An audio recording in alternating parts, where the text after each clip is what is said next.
And a very, very warm welcome along, everybody. Happy Tuesday. We are an hour earlier in Europe than we normally are. Welcome in Gemma, to Safaradine, and to Cody over on Twitch. Thank you for the quick attack on Twitch, Cody.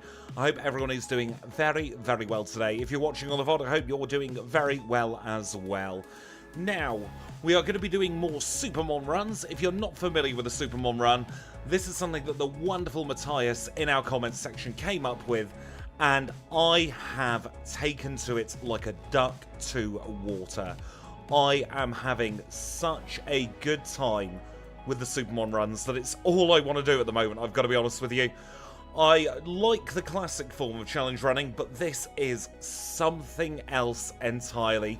Welcome in, Ryu, you do hear a squidgy. I have managed to get 2 SuperMON runs for prereqs over the line, so we'll be seeing those in the next week or so. And I've made a couple of changes since we streamed over the weekend doing these runs. So now we actually have the full learn sets as opposed to what I thought was the full learn sets, but we were missing bits. So our first choice is picking our 4 moves, because we're going to be stuck with those until the end of the run. We get 4 moves and that is it. So let's see what we can learn. I appreciate it's kind of small on screen. Can I make that bigger, actually? That would be kind of nice. Which one is it? Out of the 3 SuperMON overlays, it's this one. Let's try and make that as big as we can. And we'll get it roughly center. And if I do scale filtering by cubic, there we go. These are the moves we are working with our Typhlosion. So we have tackle down to submission. We can pick 4 and only 4 moves, and they have to get us to the very end of the challenge, or at least as far as we can go. Now, I think it stands to reason we're going to get Flamethrower. That's a brilliant move. It's going to be our main move. The second move we get is probably going to be Thunder Punch. Thunder Punch will give us coverage for water types. It will also deal with Lance's flying types. However, it won't deal with the Dragonite, of course, because it's only neutral against the Dragonite. The third move, I think we go for Earthquake. Earthquake is a very strong move, and because we don't have return or hidden power, 100 base power is something we cannot say no to. Now that leaves us in the same quandary we were at the end of last stream. What do we do for our 4th move? We have plenty of options, but what's the best one? Reversal would be good if we could be knocked out. Because we have 1 chance and a reset means we go back to the beginning, playing with low health could be a little bit too risky. We don't know, it's a brand new format, but that's what my gut instinct's telling me. It could, however, be a very good move. But is it the right move for this format? That is what we need to find out. So, Swagger, again, it could be a very good move. It could be the answer to a lot of our questions. But what happens if we get hit by a very strong physical move and we get knocked out? Exactly, it's very high risk. We've got to try and find that right balance between risk and reward. If we think about the moves we've got at the moment, Flamethrower will take care of Jazz, it will take care of Bugsy, it will take care of most of Price, at least running neutral on his Dugong and then super effective on his Piloswine. It'll do nothing for Claire, it'll do nothing for Chuck's Ace, and it will do nothing for Brock or the Rhydon. We've got Earthquake for the Rhydon though, so that's fine. We can use Earthquake at Brock combined with Thunder Punch for his fossils. Sunny Day is definitely an option. I think Sunny Day might be a good idea. Strength for Neutrality is a good idea as well. But if we go for Strength, do we drop the 10 base power and go for Headbutt? Because we have the chance to flinch. If we're going for a really strong physical move, do we go for D-Punch? and just hope we get lucky. Because the AI likes to set up on turn 1 a lot of the time. I don't think D-Punch is the right option, though. I think either Sunny Day, Headbutt, or Strength will be the key to getting as far as we can. Now, I will stress, we probably won't make it to the end. We will probably take a reset. That's part of the challenge. So what I'll do for this one is I'm going to take probably Headbutt and see if we need to boost our Fire-type moves. Or, conversely, see if we need to neutralise, or at least half power, of Water-type moves. That's probably going to come into play for someone like Claire. But we've got a long way to go until we get to Claire. And we could potentially paralyse her with Thunder Punch. We could do a lot of damage with Earthquake. So I think Headbutt for our first attempt. And then when we come back to Typhlosion, because the chances are we won't get to the end, we'll try Sunny Day in that slot 4. I think the other 3 moves are locked in now, though. Now, we're playing with a level cap. That means that we cannot exceed the maximum level of the gym leader's next Pokemon. So we're going to be playing with a level cap of 9 to begin with. That will go up to, I think it's 15 or something for Bugsy. I've forgotten it off the top of my head, which is kind of shameful seeing as I did a run of this morning. But we shall see how we get on. The best way to learn these runs is to see them in action. 14 sounds right, actually. Converting a back port, or I suppose a forward port for you, Cody, isn't that bad to get it into the SuperMON base. It's about a 5-minute job. So we're going to be getting a lot of early game experience because we're in medium slow, so we'll be racing through these levels. And in these runs, it's not about the speed, it's about the staying power.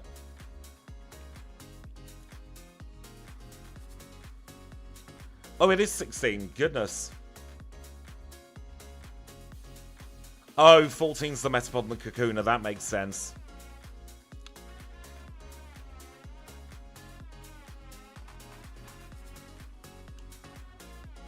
Now, we are going to be picking up items left, right, and centre today. For a gym leader, having 2 Cocoon Pokemon is a bit daft, isn't it?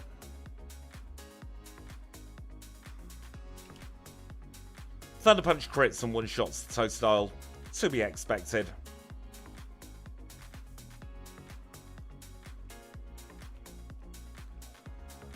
And we can move on and name the rival triple question mark.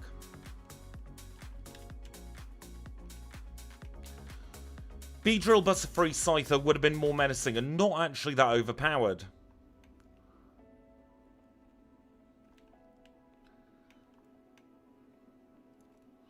We cannot catch anything. I'm glad you've located to a new place you can call home, Cody. Hopefully you'll get settled fairly soon. I know times have been pretty tough over the last little while.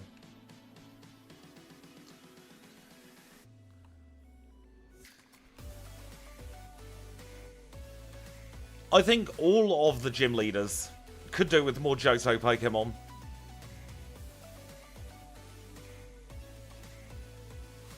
Because Falconer doesn't have any. Neither does Bugsy. Morty doesn't. Chuck doesn't. They're slacking in Johto. Welcome in, Chad. I am doing very well, thank you. How are you? I do like that the lore is that he's experimenting and he's not really getting very far. I know they only added 100 Pokemon in Johto, but you'd think that they would have been able to at least justify adding some more of them to the gym leaders.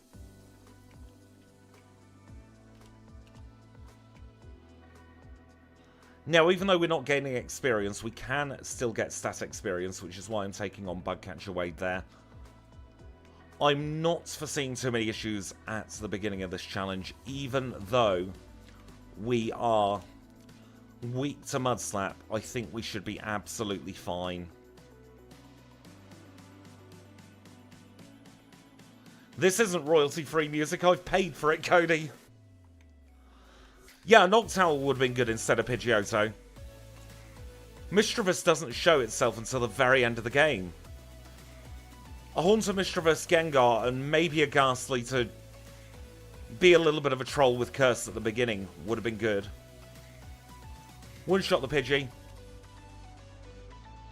Doesn't go for Mud Slap. Two-shot the Pidgeotto. We are not going home with nothing. We have a point on the board. That is one down. Goodness knows how many more to go. 21-22 for our key trainers. I think, especially after Gym 5, having gym leaders with 3 or 4 Pokemon isn't really right. Now, we'll do Sprout Tower now to get some extra levels now that level cap's gone up to 16. And all of these Bellsprout will be contributing to a little bit of special stat experience. You're gonna get sick to death of me talking about stat experience in these runs, because they are the key to doing a little bit better. I suppose the trouble with giving Chuck a Hitmontop is the Hitmontop is about as useful as a chocolate teapot. In Gen 2, it is not good.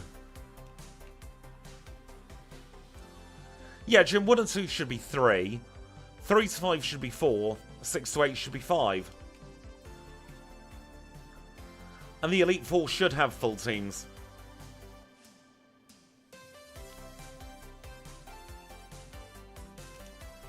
It is nice to be able to rest on our laurels up here. And this is where we're going to get our first pair of key items that will help us over the overworld.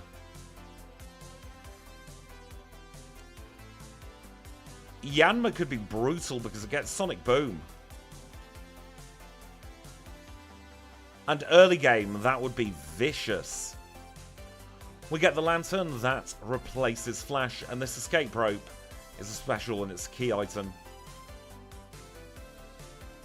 So instead of having to worry about getting Dig from National Park, we can skip them entirely. Now, did I remember to get the egg? No, I didn't.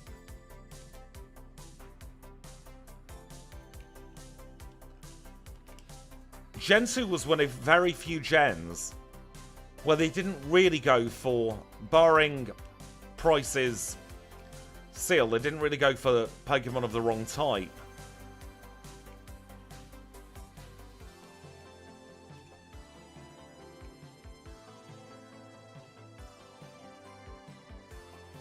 Should really be making a note of all of these in case I ever do another ROM hack. Although I do not have the time to do anything else on top of what I'm doing at the moment.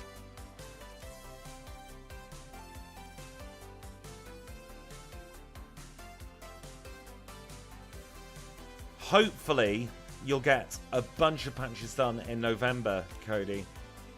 I can't imagine that with the rate you're able to do them, once you get in the groove, that they will take too long at all.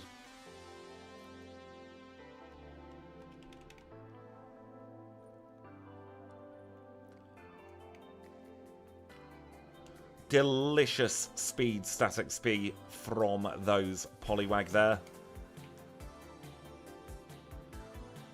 Now we must remember we are not trying to get the fastest time.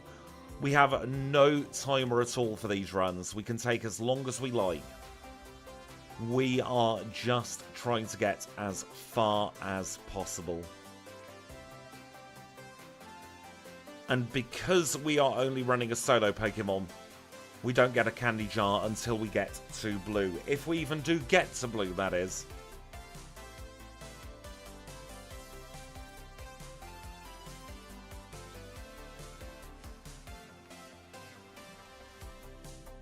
Should get some very good defensive experience off this Onix.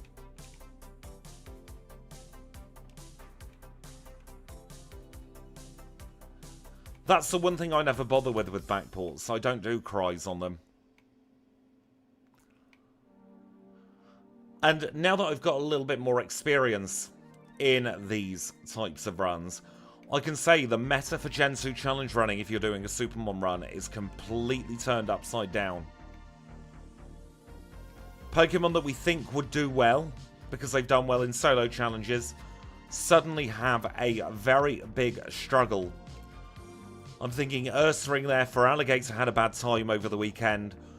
Tyranitar did badly on an attempt that isn't going to make it to air. And there are a few others that had a truly awful time as well. However,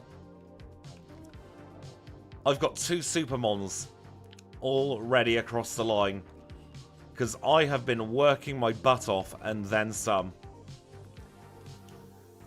Now, it may look a little bit daft picking up TMs, but we can sell them for money. I could totally see Whitney having a Gramble. I reckon Gramble, Clefairy and Miltank would be great for Whitney. Fairy's not in Gen 2, so we don't need to worry about that. I say that, Fairy's in this patch.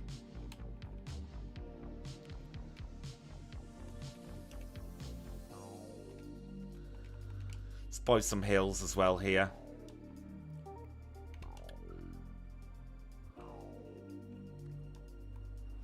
I feel like I've found the right balance with the difficulty of these runs as well.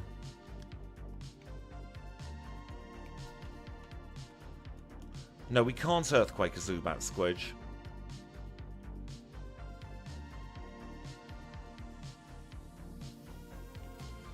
Annihilate Woodchuck would be interesting.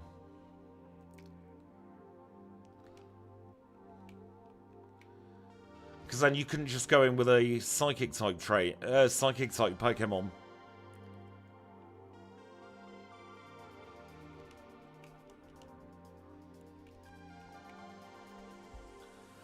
Although you would have to put Annihilate as his final Pokemon.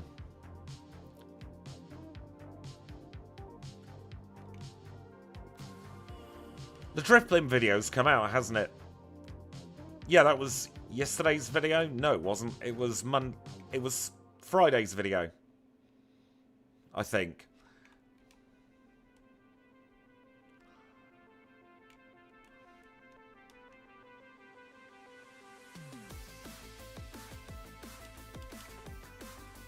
Our next video is going to be Darkrai if you're not a HM friend. It's going to be Gengar's SuperMON if you are a HM friend.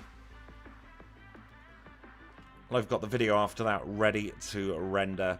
We do have some other normal or classic runs, as I'm calling them, coming out as well next month. Not as many as we have had in previous months, but that's because we're doing a lot of SuperMON. I really want to give it the good old college try because I think it has the potential to be one of the most fun things we've ever done together on the channel.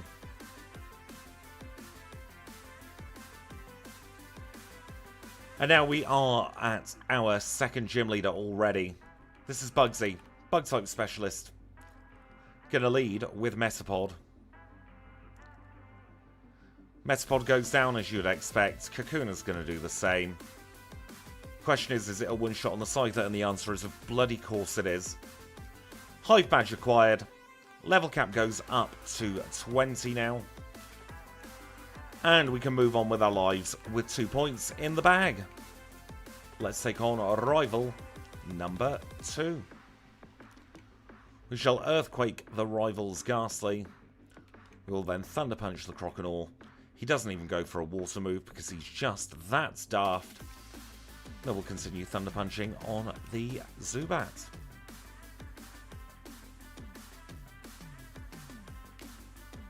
Quick little heal. And away we go.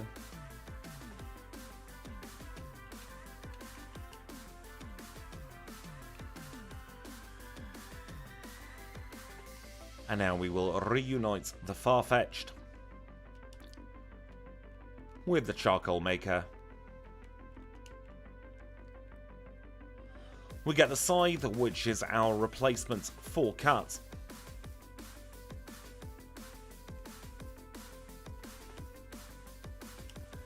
And we get the charcoal.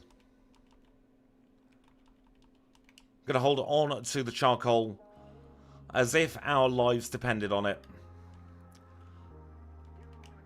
As a kid, I was terrible at that puzzle.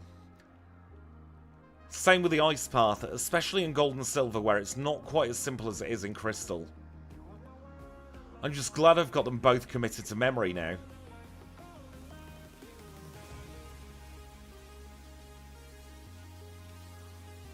Get the ether. And we shall also get the honey jar. That works like sweet scent. Very, very handy if we need to do some static speed grinding. Welcome in, Master Bro. I hope you're doing very, very well today. That is a more sadistic Johto.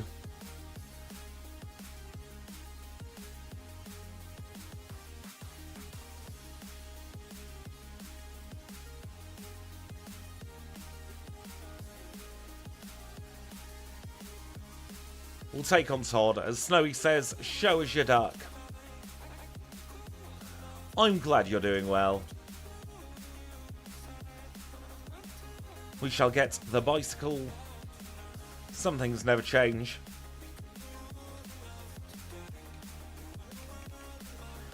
I had that horrible virus that we're not allowed to talk about at the beginning of the month, but I'm pretty much fully recovered now, apart from a couple of sleeping issues. So I can't really complain. It's the entire reason I didn't stream for most of the month. I was just as sick as a dog, I think is the phrase, isn't it?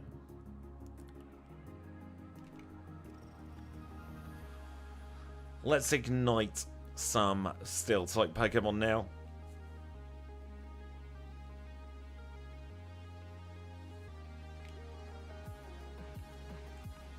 And we need the coin case. And the reason we need the coin case is so that we can go into the game corner.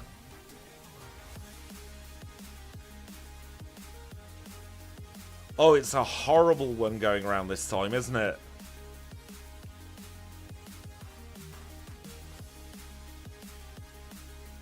And we get our Rental Abra. Don't need Kenya in this one. Instead, we shall headbutt a Vulpix. Level 20 acquired. And remember, we can afford to use moves that maybe don't knock out in one. Because it's not about the time, it is about the progress we make. The aim of this is not to defeat Red in the fastest time possible.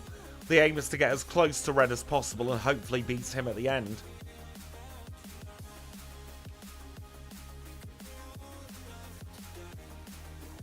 In the Challenge Run patch, Cody, there's a 4-stabber encounter just after Ilex Forest. That's what I do when I do classic runs.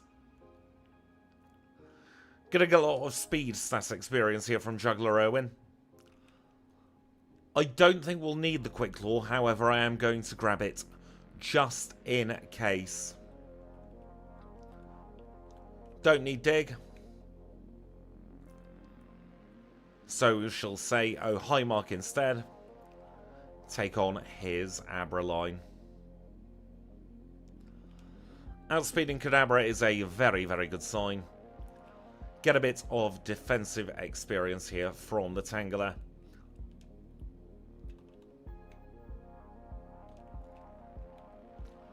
And with that, it's back to Goldenrod we go.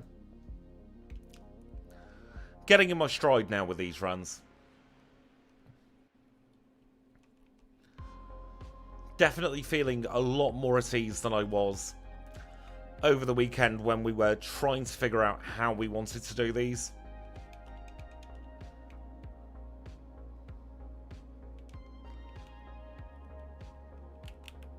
Right, time for gym leader number 3. This is Whitney, and she leads with Clefairy. We one-shot the Clefairy, and we two-shot the Miltank. Even with a level cap, Typhlosion is more than capable of taking on Whitney. So we will leave 3 points in hand. No rolling cow murder today. We get the squirty bottle. And we shall actually take on a couple of trainers, and then we're going to go and get a couple of vitamins. I think I'm going to focus on protein to begin with. Oh yeah, there was that silly lawsuit about Kadabra, wasn't there? I think it was Yuri Geller.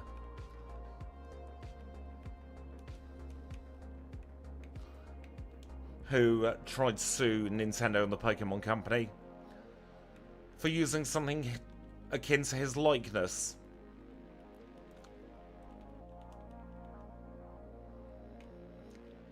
Now, we cannot teach a single TM, so we're going to get rid of them all for a bit of cash money moolah. We're going to get 2 of their finest protein.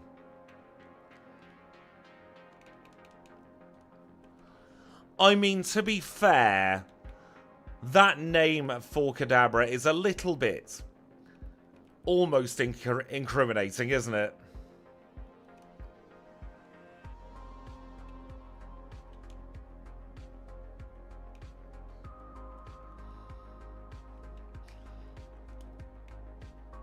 Let's now get rid of the Pseudo Widow. We'll get the big hammer from the Rock Smash Man.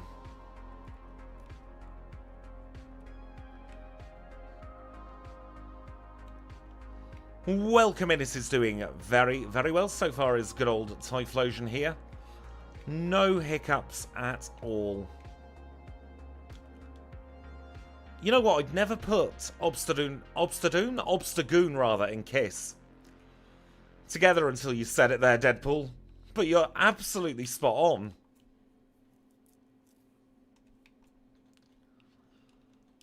We'll take on the Kimono Girls now because we have a lot of levels to go until we hit our level cap.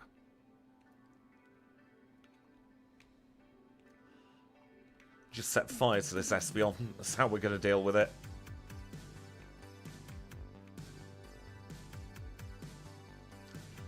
Cyndaquil was my first Pokemon, so I've got a soft spot for the Typhlosion line as well. Stand attack meaningless there. We'll take on Jolteon first, and then we shall move over to the Vaporeon. Give ourselves the best chance possible of getting through the Vaporeon unscathed. Now, I am wondering, what Pokemon do we think will be good for the SuperMON challenge?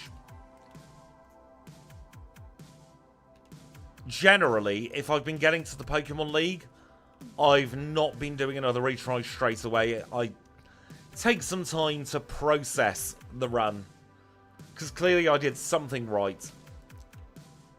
And then I'll just come back to it later on.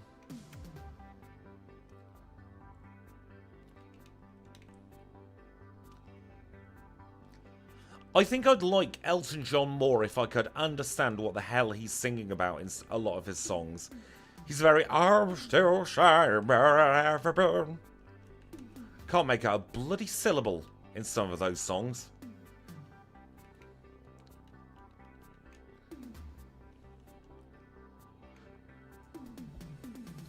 I'm listening to a completely different playlist to everybody else in here. Welcome in, Shern Gaming. I hope you're doing very well today. And I really hope that Elton John doesn't come up now.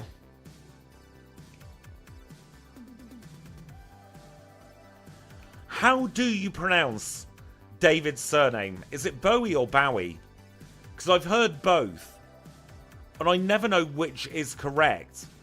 And I don't want to make a bit of an arse of myself by saying the wrong one. You're working on your Pokemon game. I hope you're having a very good time doing it. Bowie, not Bowie. Bow as in tie a bow around a present? Or bow as in you're taking a bow?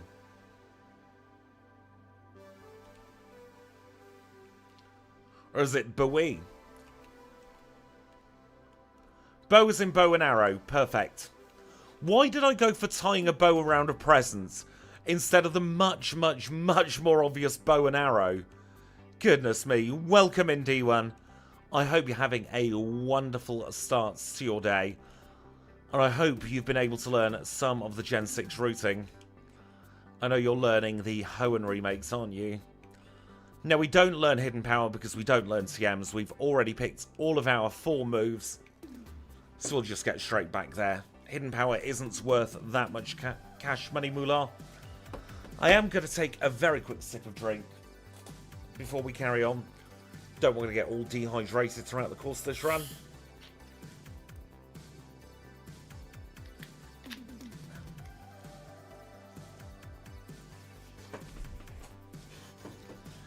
Definitely having an OW in your name is a good way to get it mispronounced.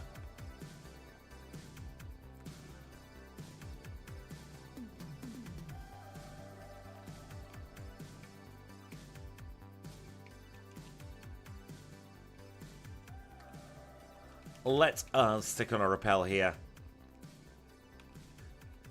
And let us take on rival number 3. I do like that we show complete disrespect to the rival here by not assigning any points to our rival battles. He's just not that good. Look at that water gun. Super effective. Did nothing. Rival Threevil. You're not wrong. That's my one big criticism of X and Y, actually. The gym leaders could have done with a bit of a rocket up their arse to get some better teams. Well, we've got the repel steps. We might as well get the HP up. And then to play it absolutely safe, we are going to grab the Mince Berry now.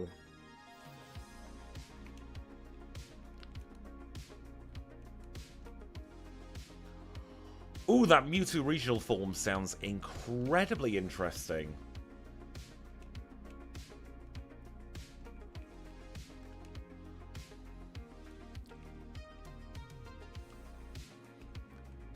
I like Rival Fivel with his Sneasel Pleasel.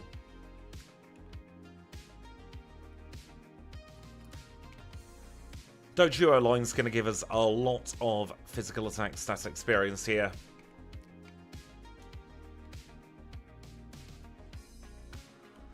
And with that, we are in our 4th gym together. We have already beaten Typhlosion's attempt. Not Typhlosion, for Alligator's attempt. No, we haven't. It was Ursaring. Was it for Alligator? No, it was Ursaring that got knocked out early. No, it was for Alligator. Oh, goodness me. Ignore me. Brain's having a moment, as it always does.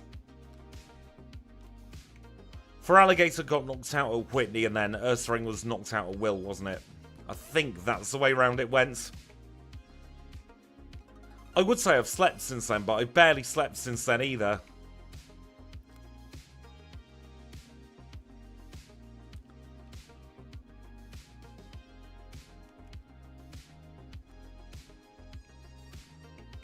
I'm glad we're not against the clock as well. My movement has been hot garbage today. Good afternoon, Sam. I hope you're having a wonderful, wonderful Tuesday. I think it's Tuesday. I'm all out of whack with the clocks changing.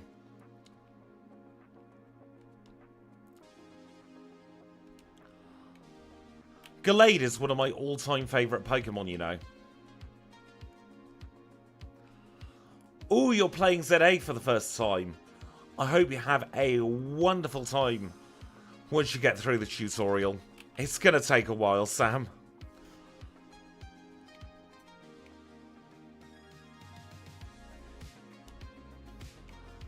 Let's try and get point number 4. Didn't need the Midberry after all. Can save it for Chuck. He's going to be our next gym leader. Fog Badge acquired. 4 points on the board. Let's get out of here. Let's keep on going forwards. Only forwards, never backwards, hopefully. We've already got the berries, haven't we? Which 2 Pokemon have you been rooting through Kalos? I've got to be honest, I am pleasantly surprised with Legend ZA.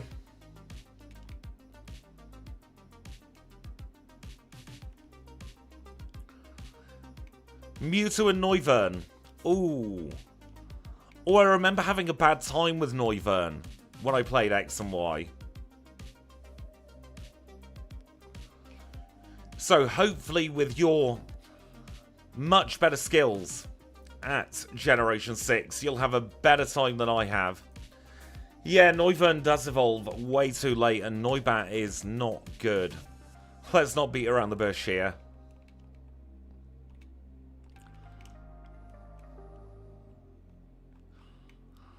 I think some challenges is the diplomatic way of putting it, isn't it? We shall get this man's phone number. We'll call him whenever we need to move a boulder.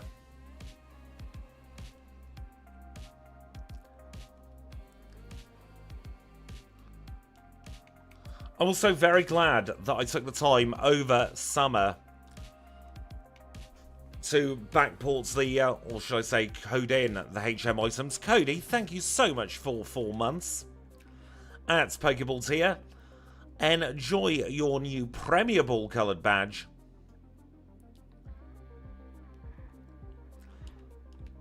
Let's Earthquake this Growlithe now. We're not against the clock, so we can use super effective moves wherever the heck we like.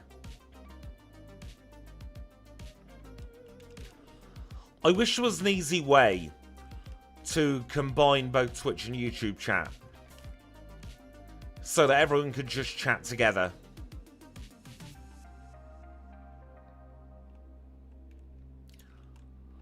I bought Crossworlds, but I've not started playing it yet. I'm not letting myself play it until I've got all my videos finished for the year. Because otherwise, we'll have our first break, which is entirely my fault. Because I'm just busy doing other stuff instead of doing my work.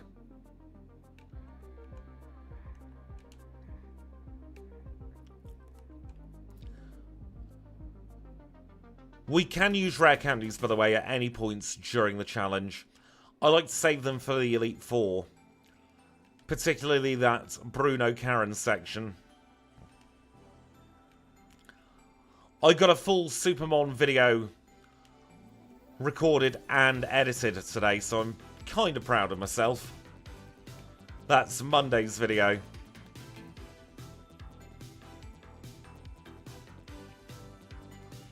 I think you're telling Porkies there, Vegchester.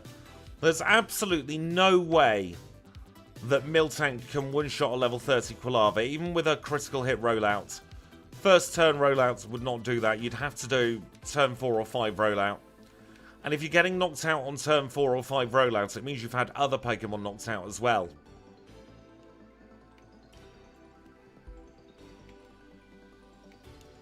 Let's beat up a Goldfish.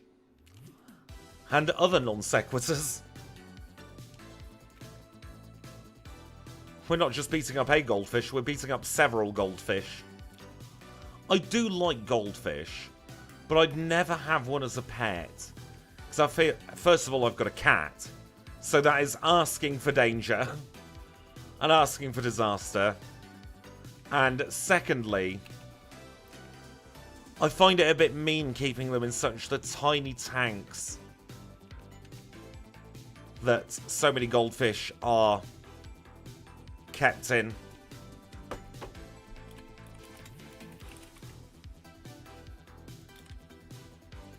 This is my cat.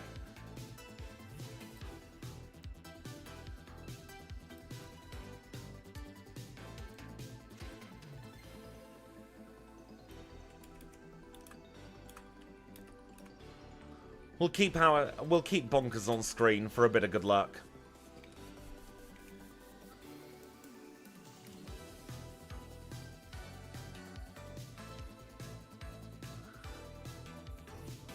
Thank you, Seribot.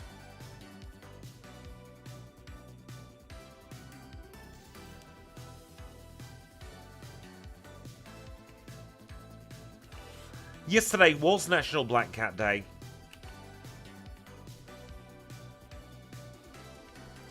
We celebrated by giving him some extra treats. I can't say the name of the treats in question. Not because of any, like, copyright or trademark thing, but because if he hears them, he will want more. Why am I repelling for a gym leader? What is wrong with me? Do not answer that. Let us now try and take on our 5th gym leader. This is Chuck, fighting type specialist, leads with Primeape.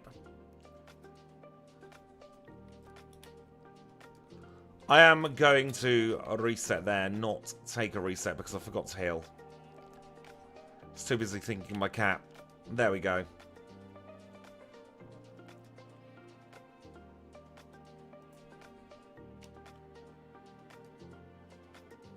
We ignite the Primeape.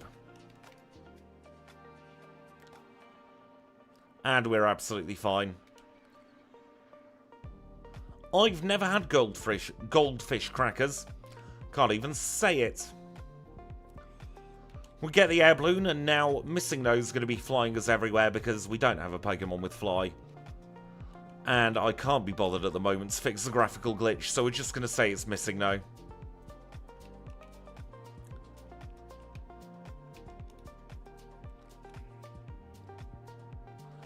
And aren't they generous? We get a whole single level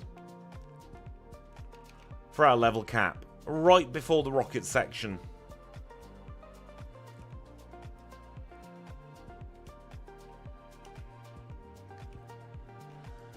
The level curve in this game is something else, isn't it?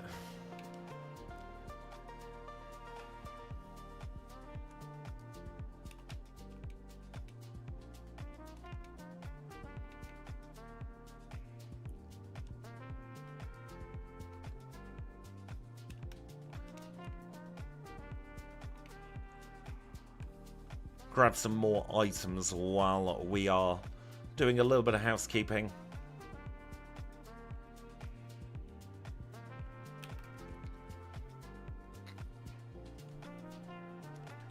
Goldeen, Goldeen, Goldeen.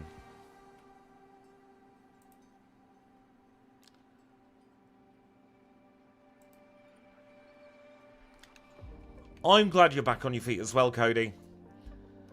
What is it? 5 days until you move into your new place? We're already at level cap, by the way.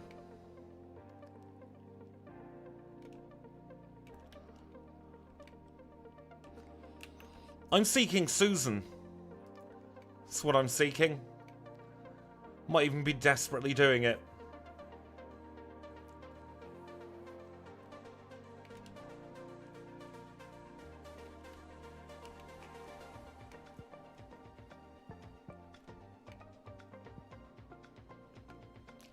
I nearly doxed myself then. Because I know somebody called San. Who works in something fairly public. But I would never sue San.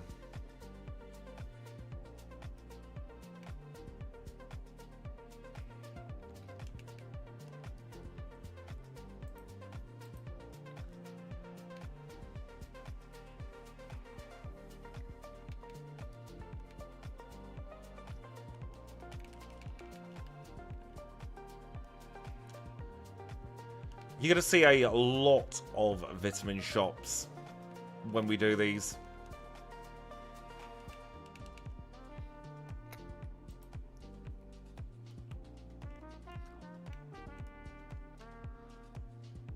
Let's just take the lift out.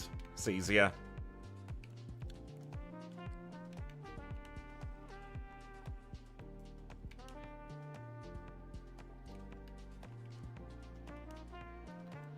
Why are we trying to sprinkle water? Let's beat up a Gyarados. We successfully did beat up a Gyarados.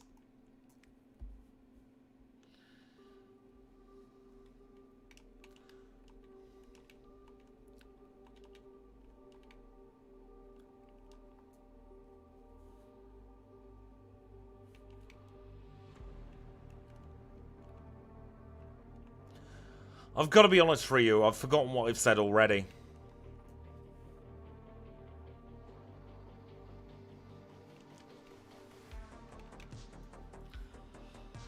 I am thinking, you know, that Headbutt is a little bit surplus to requirements. We've not needed it whatsoever.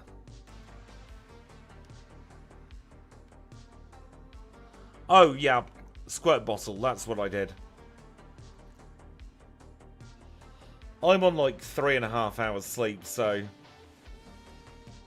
yeah, you're gonna get whatever the hell comes out of my mouth today. Whether I have the short-term memory to remember everything I've said is a completely different matter. But it's fine.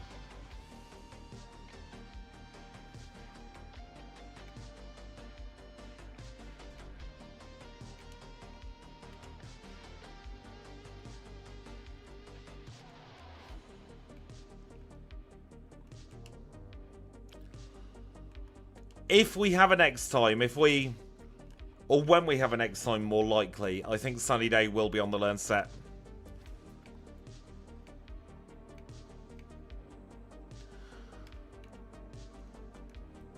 Although I am worried about Lance without a flinching move.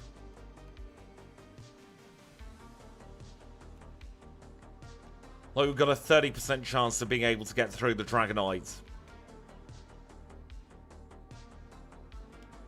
by flinching them turn 1. Combine that with your Purse Cure Berry, and that could give us the key to get through the 2 paralyzing Dragonites.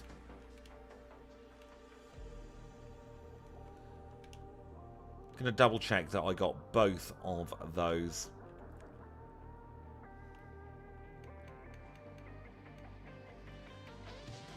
Boo! Boo, Ryuji. Boo! And maybe even a hiss.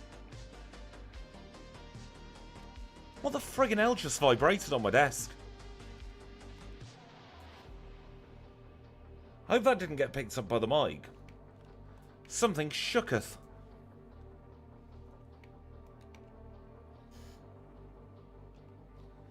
My Switch hasn't turned on.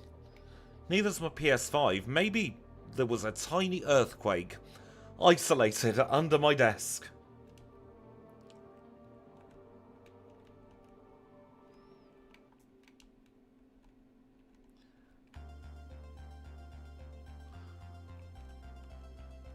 One thing I have realised as well is because I'm not under the pressure of the clock, I don't have to be entirely hyper-focused on the run at all times.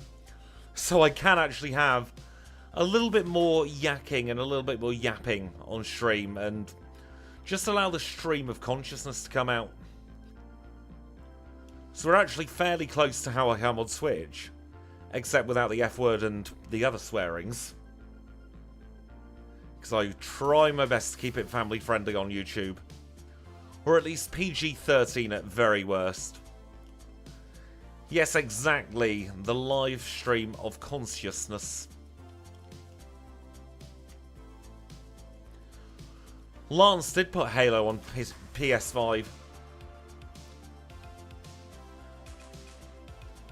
I would love to see an era where console exclusivity just leaves.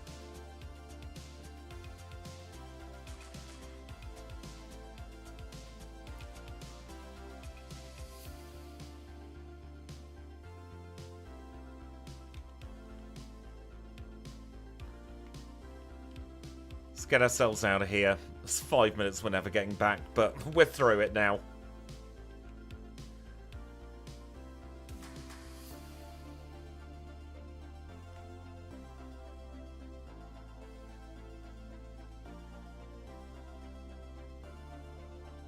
I like the separation between the games I play for work, which in and of itself is an incredibly ridiculous statement that I can say that, and the games I play for leisure.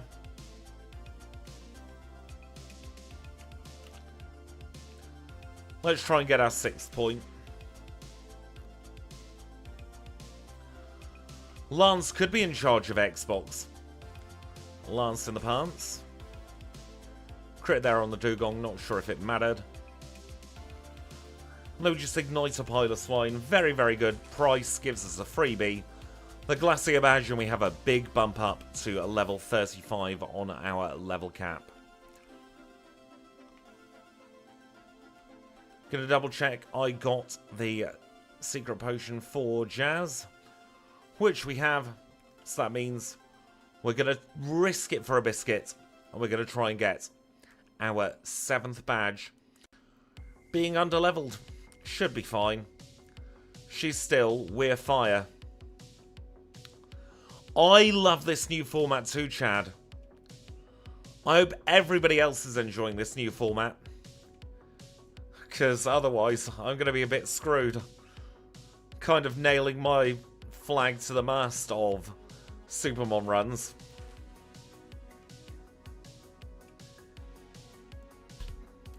Let's just go over the sentence that fell from your mouth, Ryu. As we take on Jazz. One shot the Steelix. We don't need to be level 35. Jasmine, you have been bested. Ugh, radio tower. Do we have to? We'll go to Blackthorn anyway. Before we do that, actually, we should probably clear some crap from our bag. I know you were trying to say something nice, and I can't take people saying something nice.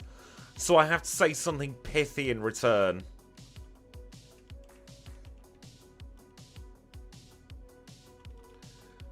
It's how it works.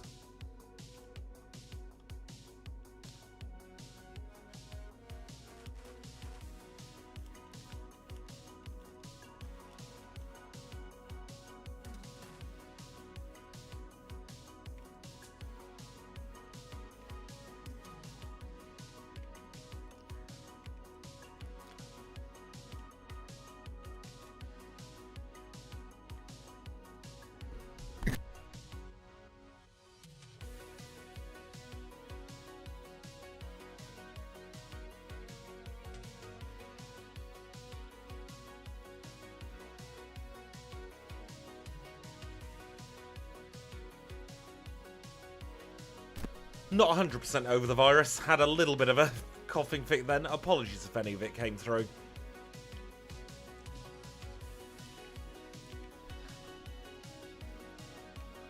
I will take something not as nice.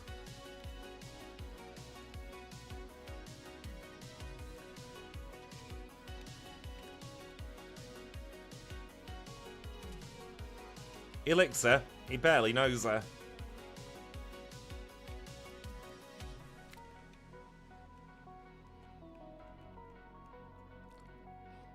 Never learn to take nice things. I think I will have to take a little break after we've gone through the ice path just for... excuse me. A couple of minutes.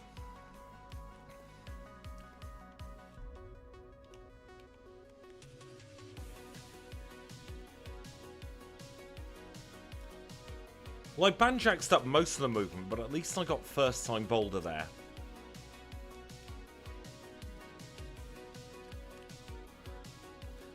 The stream was an hour earlier, at least in Europe today, so that could be why you have only popped in now. You've not missed any...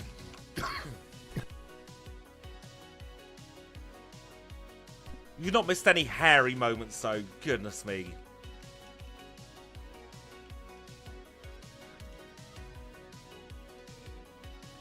That bloomin' virus. And the arse end of it.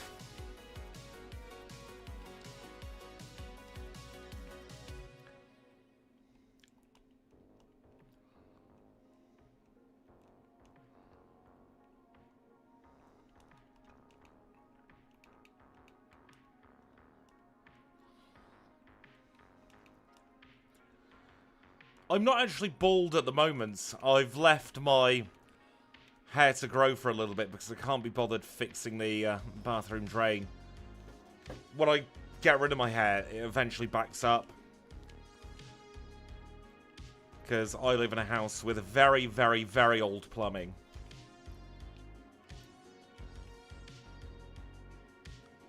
So at the moment I have what is getting very close to pedal bin hair. Let's not beat around the bush here. So it's probably time I did a bit of a get rid of it.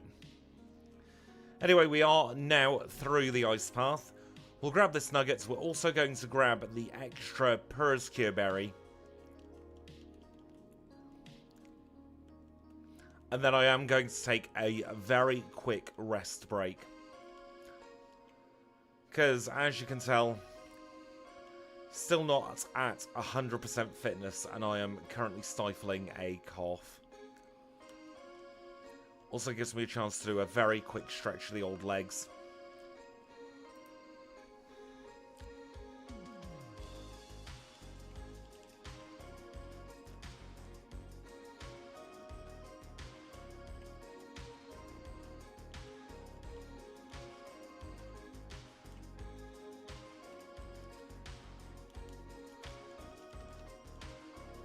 There we go.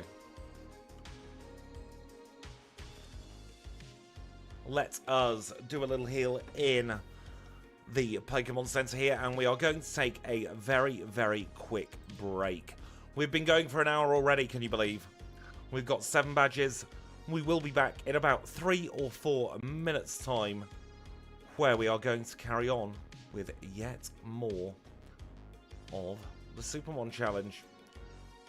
Why is my BRB screen not coming up? There we go.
And we are back. Thank you so much for your patience there.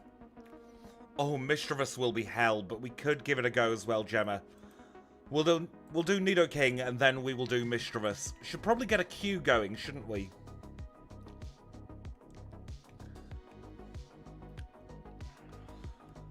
I'm live again tomorrow, so I can try and get a queue done for then. How does that sound?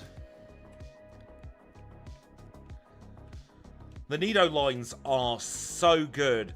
Have you all seen Snowy's Nidoking classic solo run? What an impressive run Snowy did with the Nidos.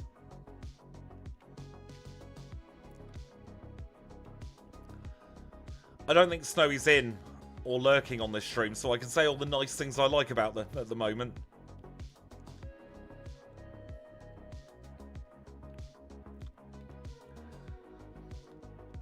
I will say, and this is nothing shady towards Scott at all, I promise, I am very, very pissed off that he did both Nidos this month. And we're not in communication, so he doesn't know, but that was going to be my big video for next month. So I had to completely rejig everything around as soon as I got wind of him doing that. It does just show, though, there is a lot of overlap in this genre.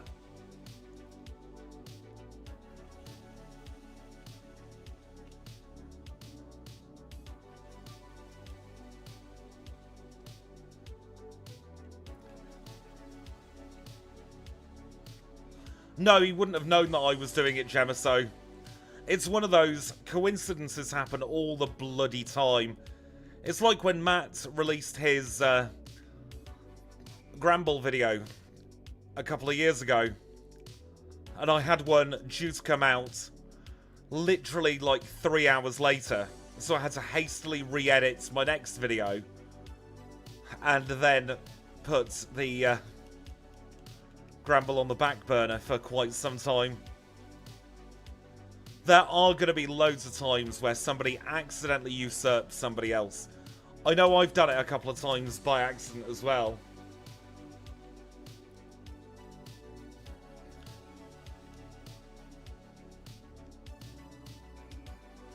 I think Scott planned, it was a Gen 4 backport around about this time of year, a couple of years ago. And I had the same idea at the same time. And ended up doing my stream like 4 hours before his stream was due to go live, so he had to go to a backup.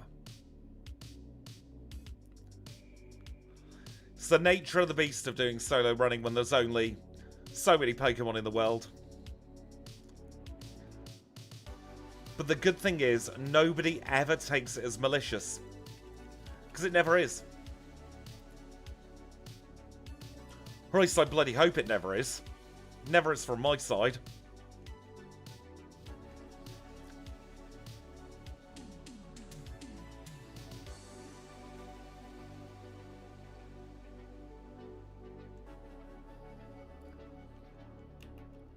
I think our commitment point for these runs should be after 7 badges. If we get 7 badges, that's where we will class it as that run has gone far. So we'll move on to another one, at least for the time being. We've paralysed the for alligator, poor thing.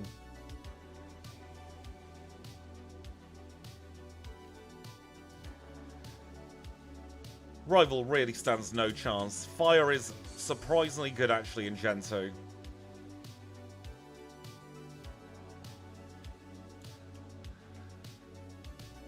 I am worried about Claire though.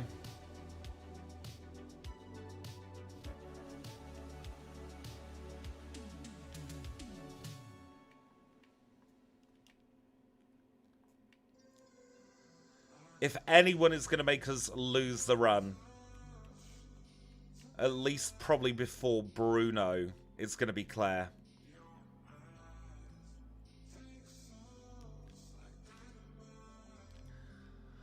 But I do think next time we run for bloody Typhlosion, we will have Sunny Day in slot number 4.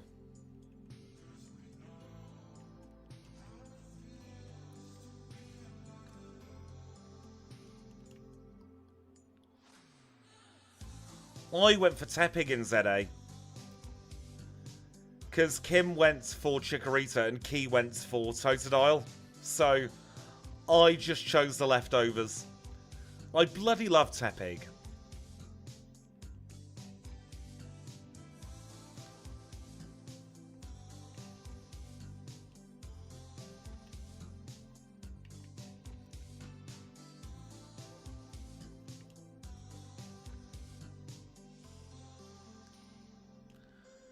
Just set fire to some plant life underneath a department store as you do on a regular Tuesday. I've got a soft spot for Emboar. It's such a ridiculous design that I think it can kind of get away with it.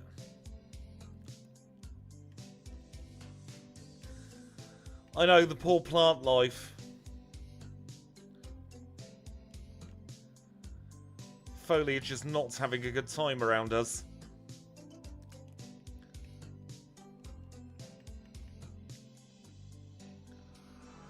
I do have its Mega. I've completed the main storyline. I've not done any of the post-game yet. Because I realised if I keep on playing it, then I'm not going to be doing any pre-recorded videos. And while I have 3 classic runs recorded,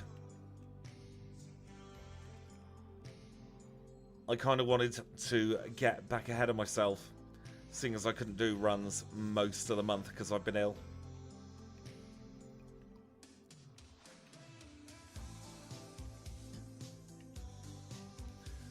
Am I a rope because I'm being naughty by burning foliage? Potentially.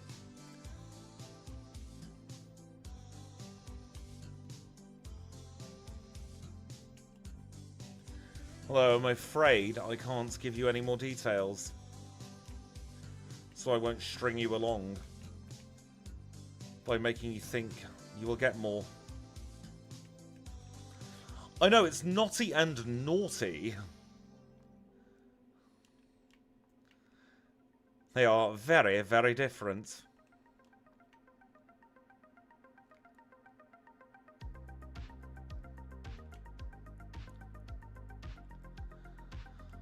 I like for Alligator's Mega.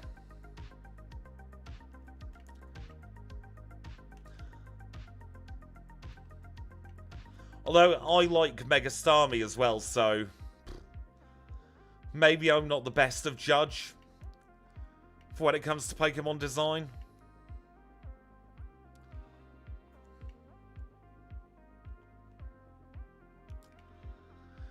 Well, Team Rocket existed, I guess.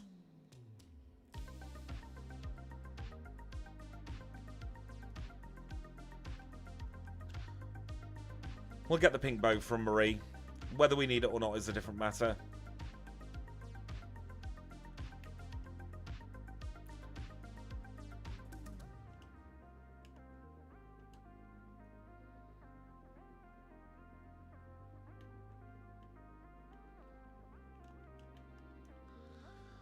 I think I know the new Mega you mean, Gemma.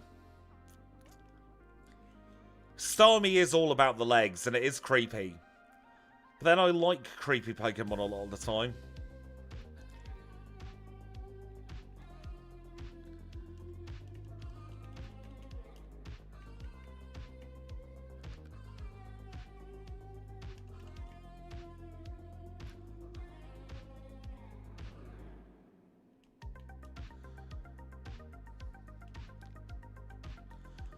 I really hope Earthquake is enough to one-shot the Dragonair.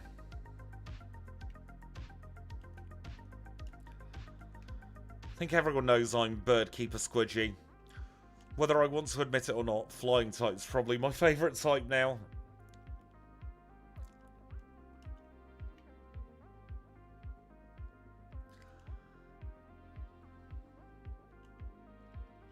Who needs creativity when you can have big legs? That's a sentence I never thought I'd say. Oh, piss. That battle didn't go well, did it? This is where Hidden Power Ice would normally get us out of a pinch. See, I have really short legs. I'm all about the torso. Do you remember about 10 years ago when onesies were all the fashion again? I tried getting one, but the torso area was far, far, far too short.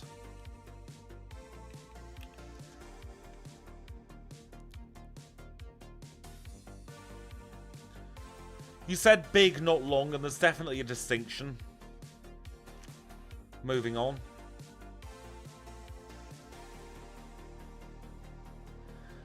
Now, I'm going to be honest.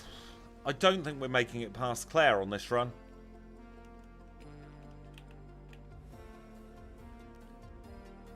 We'll try. But we have no way of one-shotting the Dragonair.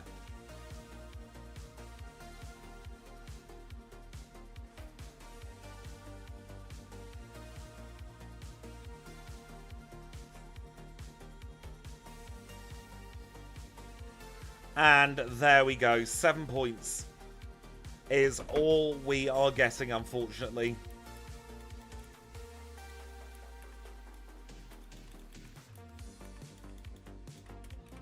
The scary thing there is that Sunny Day wouldn't have helped, really.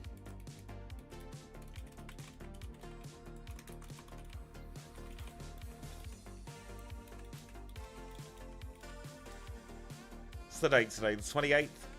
Let's get it on our SuperMON leaderboard.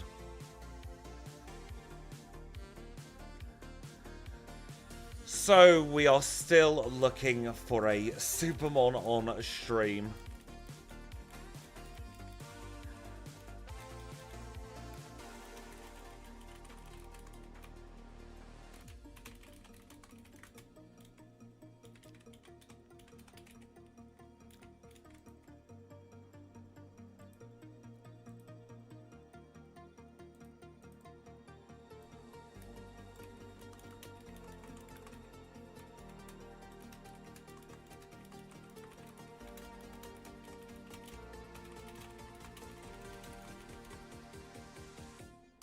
Let me just update the stream info, seeing as we're now doing Nidoking.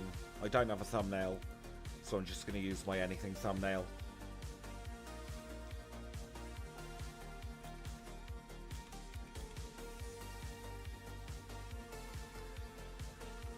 Do we have any nickname ideas for a Nidoking?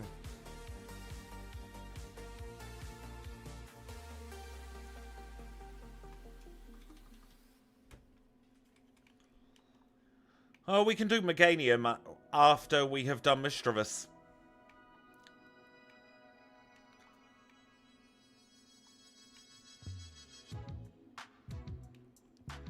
Trevor the Nidoking, perfect.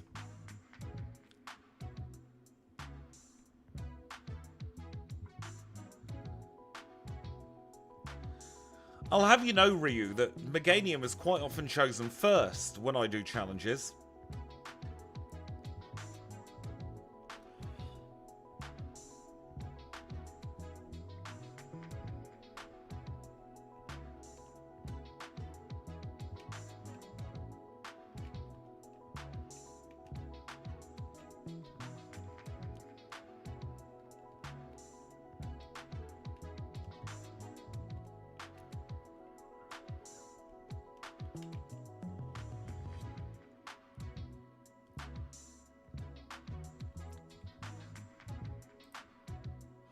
Oh, bloody hell, that learn set's a bit big.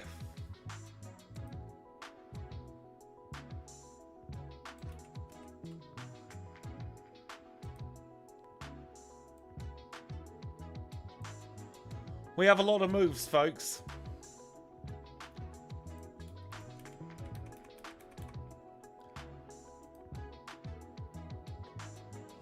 We'll put the cat there.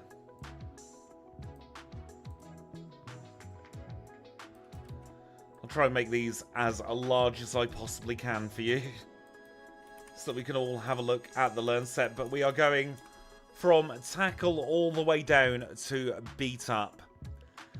They are the moves that we can choose for our Nidoking. And we can, of course, pick 4 of them. So the question is, what 4 moves do we go for?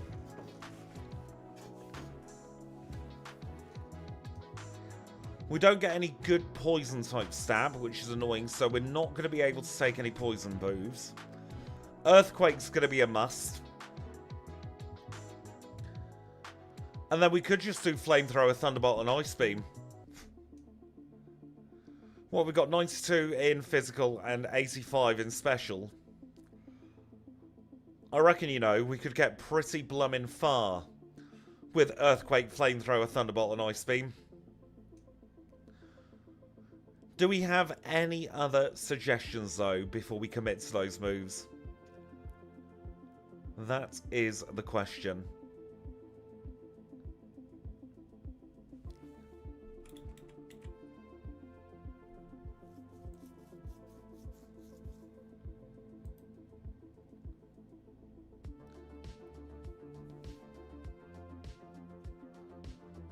It does get Shadow Ball.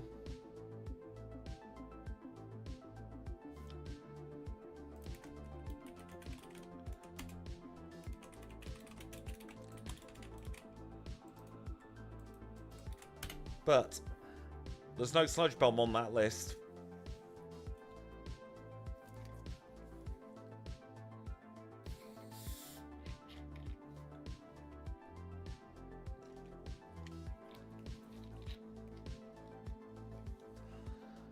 I don't see Shadow Ball being any use to us, though.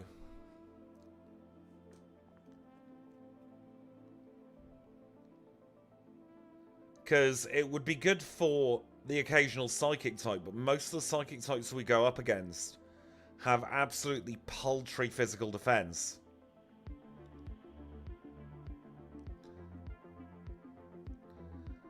Because we'll have Earthquake for the Gengar and other assorted Ghost Poison types that we will see across the course of the challenge. Or do we add Surf somewhere?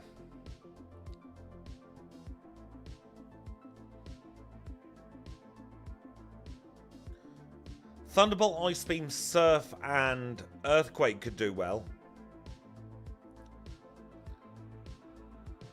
You typically choose the grass starter when you get a new game and your wife makes fun of you. I think there's nothing wrong with choosing the grass starters. The grass starters are perfectly cromulent. They take a much more supportive role, but they are not bad Pokemon at all, and can quite often get you out of a pinch. Where would we use Rock Slide?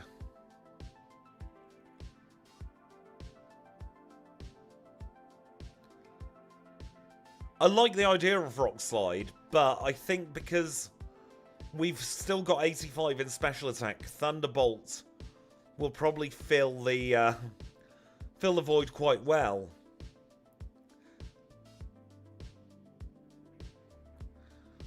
My logic with Surf is that it will get rid of a lot of the fire and ground rock types. Although I suppose actually we've got Earthquake for the fire types. And we'll have Ice Beam for the ground rock. Which then does open up Flamethrower for Jazz, so we don't have to use our physical moves. Oh, this one is bloomin' tough, isn't it?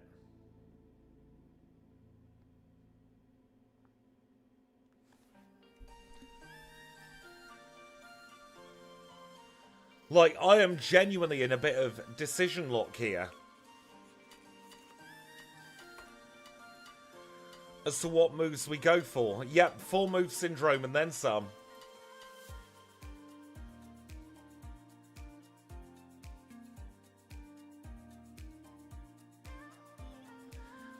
Surf and Flamethrower do both hit Steelix, you're not wrong.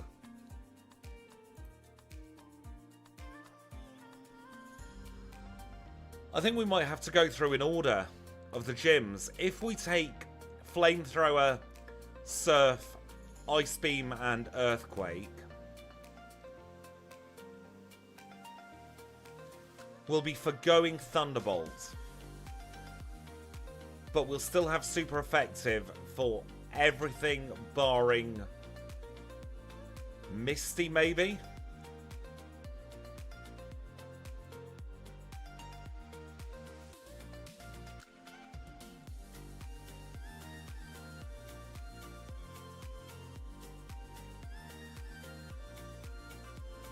Water types can be bulky. If we get to Blastoise, we'll definitely want Thunderbolt. And yeah, Thunderbolt for Lance's Gyarados as well.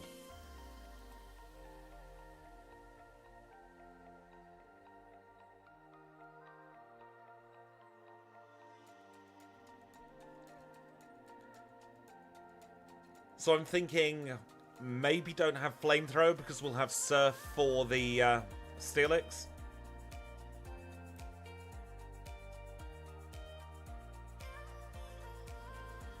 Bolt Beam, Earthquake, and Surf, I think, could be good.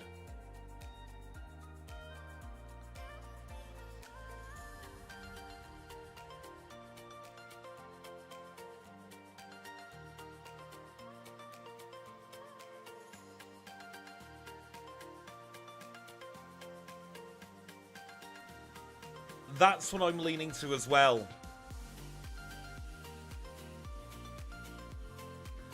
If Steelix goes for Sunny Day, we can pivot to Earthquake.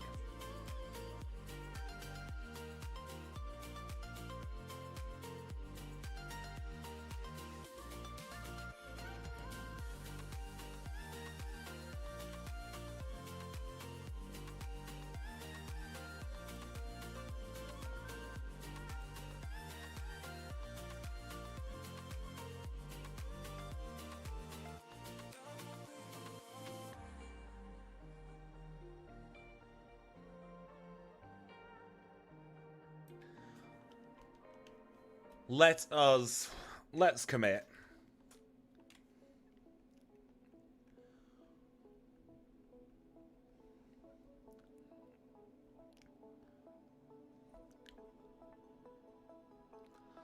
I can't see Megahorn in the list. Must only get it in later gens. I'm going to put Ice Beam in top spot.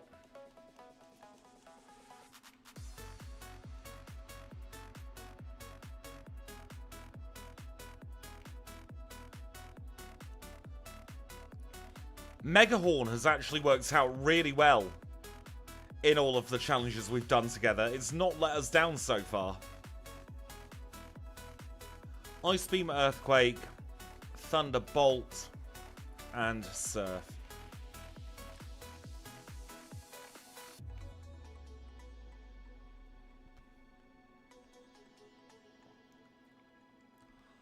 We've done backports with Megahorn though, Ryu. So we have done it with more than just Heracross.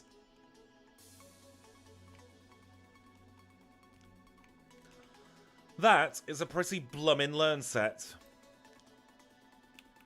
Welcome in, Kanbei. This is good timing if you have to be late. I hope you're having a wonderful day. Let's get this challenge on the way. This is our second SuperMON run of the day.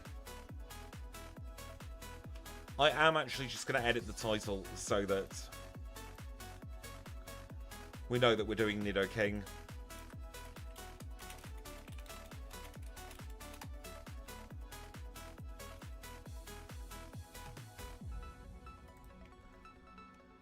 There are no grass moves. You're not wrong. Poor Sentret. We're in medium slow as well, aren't we? So we're going to race through these early game levels.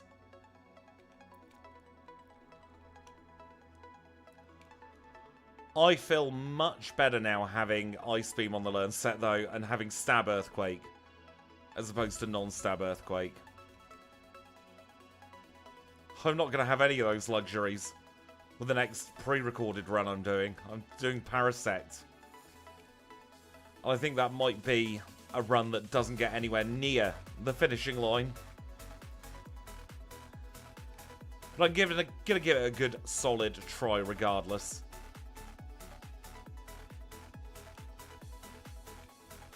I'm allowing myself to do a few, in quotes, good Pokemon to get used to the format, and then I'm going to be doing all of the Pokemon that are considered bad. I actually think a Wobbuffet run with these rules could be easier than a Wobbuffet run with the classic way of challenge running, because we won't over-level, and a lot of Wobbuffet's issue is that you take too many experience points and then don't take enough damage for counter or mirror coat to work.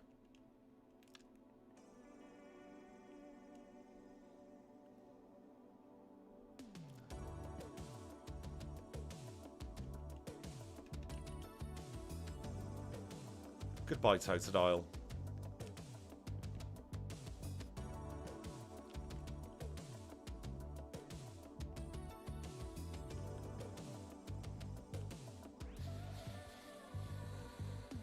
I might add in an auto-naming thing for the rival for these runs. I'm also totally keeping Professor Elm just squishing the super nerd there.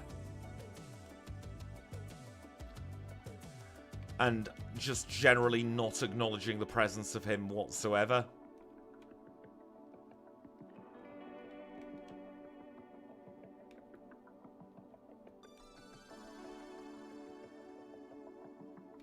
But as I mentioned in the Typhlosion run, I think the difficulty is perfectly balanced in these. Because we're not stuck in like lab simulator that you get with Kaizo Ironmon. And every Pokemon does have that chance of getting through quite far.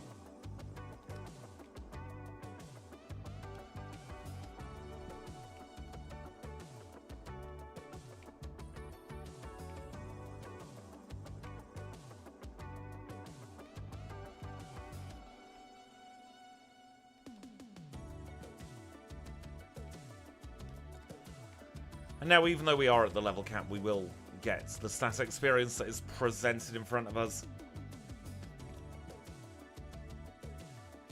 We're all going to be stat experience obsessives by the time we get a few of the more difficult Pokemon across the line. I'm not going to say who I ran, but I spent about 25 minutes beating up Poliwag earlier today to try and get enough speed stat experience to outspeed all of Red's party. And it worked.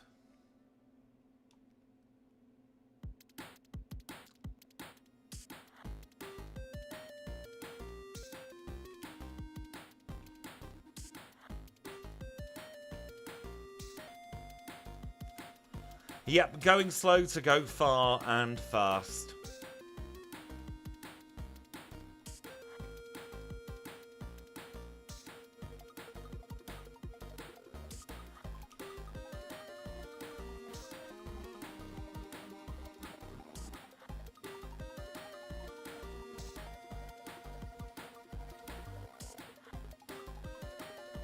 No, I think it's pretty much guaranteed we're going to get at least 1 point on the board. Let's take on Falkner.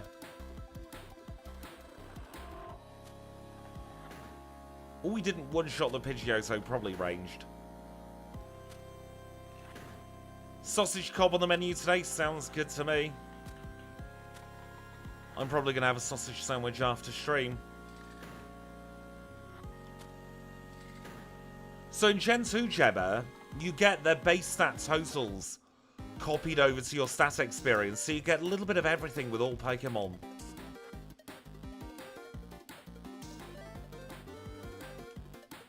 So a Pokemon with Poliwag, which has naturally very high speed, will skew you more towards a speed stat experience, but it still will give you a little bit of special, a little bit of attack, a little bit of defense, and a little bit of HP. So it is super, super useful. And in Gen 2, you can max out everything, unlike with EVs.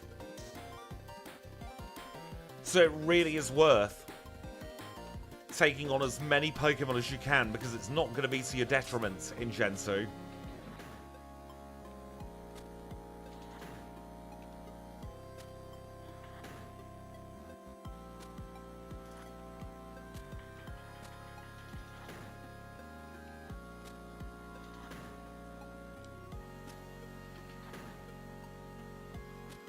Let's not have my phone play music. Hope that doesn't get me copyrighted if it came through.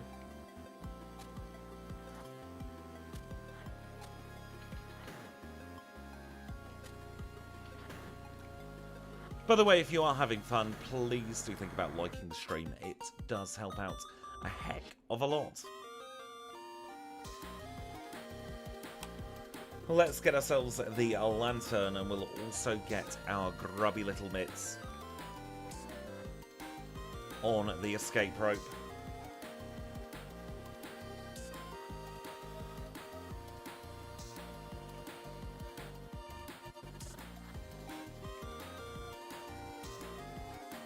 Challenge runs aren't allowed to be fun. I mean, we have to do Team Rocket every time.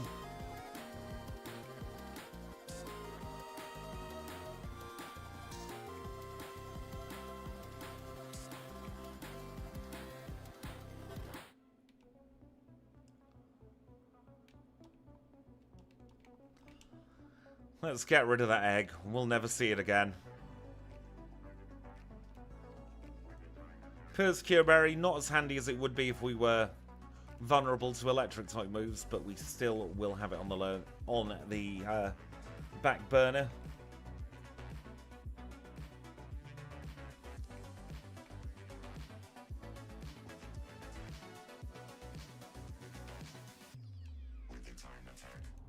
If only we could call the PC box the oven. You're not wrong. Would be funny.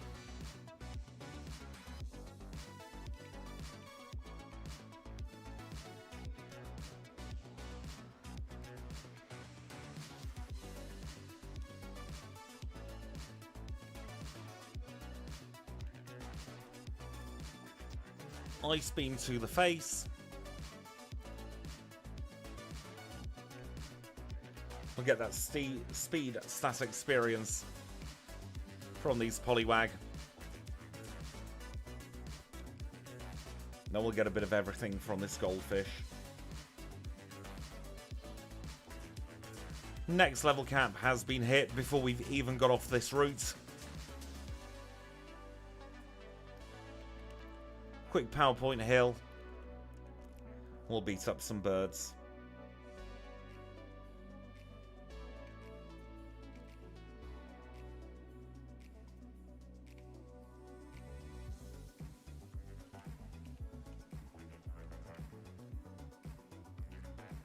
A Sandshrew. Sandshrew is cute.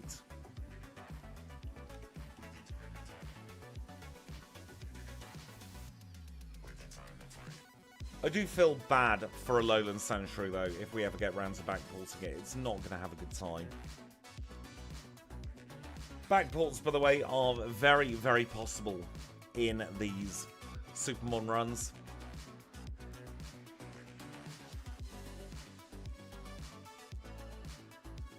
So we can think about doing some backports. If there are any you would like to request, then I will need a stream in advance, because they do take about 10 minutes to port over.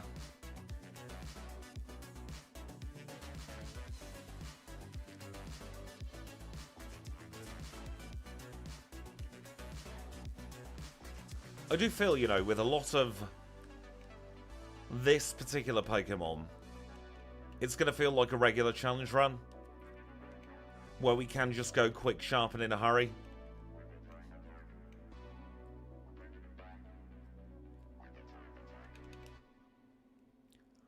Though when we start getting towards the midpoint of the challenge, and suddenly we are not over-leveled, that's when it could get a little bit tricky.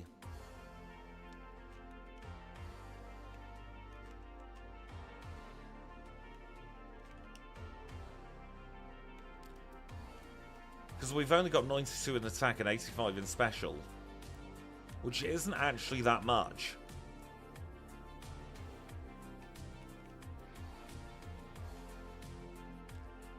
There are loads and loads and loads of variations we can do in this formula.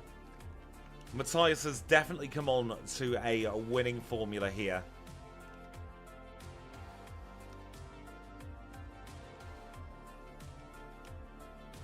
We're through the Union Cave now.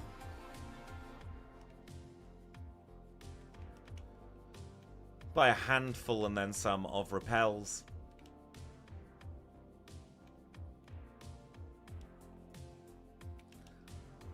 And we'll get ourselves into the first rocket section.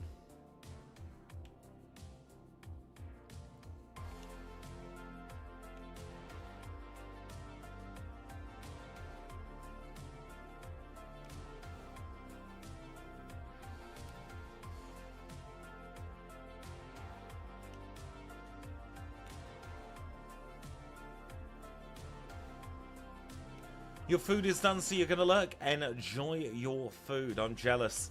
I'm hungry.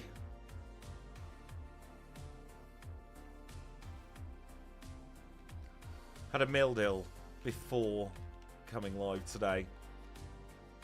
I think maybe I should have had something a little bit more substantial.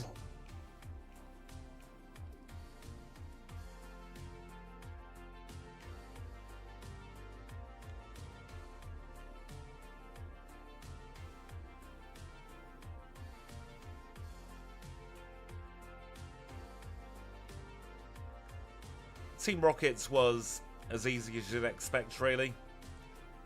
With that, we'll make it into our second gym together.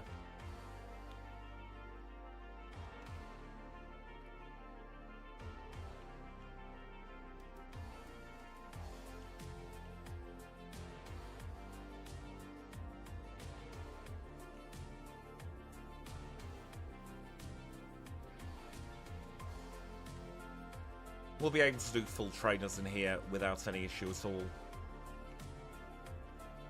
Neutral Earthquake should be more than enough for these bug poisons. Yep. Then we'll have Ice Beam for this Paris.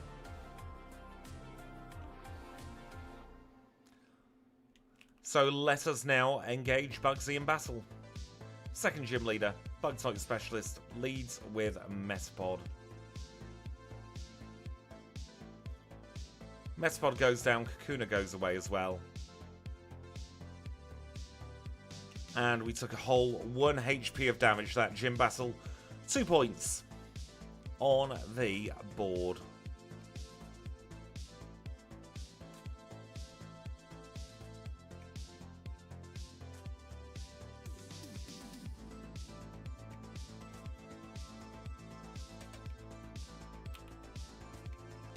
Let us take on the second rival. He's switched. He's thrown.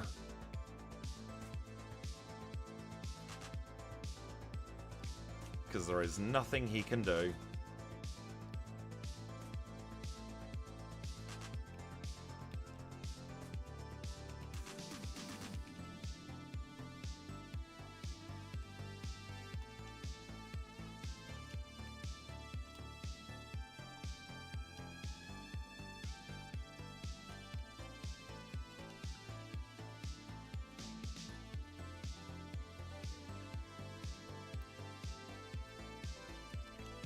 Get the scythe and we'll move on forwards.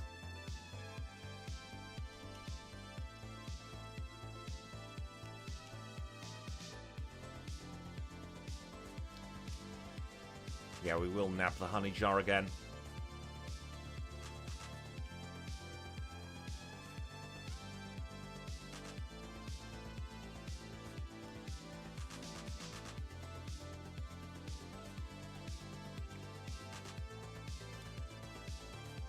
The green headman staring at the tree is left alone in these runs. We've got no need for headbutting trees, unfortunately. However, we will say hello to Campatod and his duck. His duck is a good duck. Snowy and I, a little while ago, came up with an entire backstory for Campertod. He's originally from Hoenn in our backstory.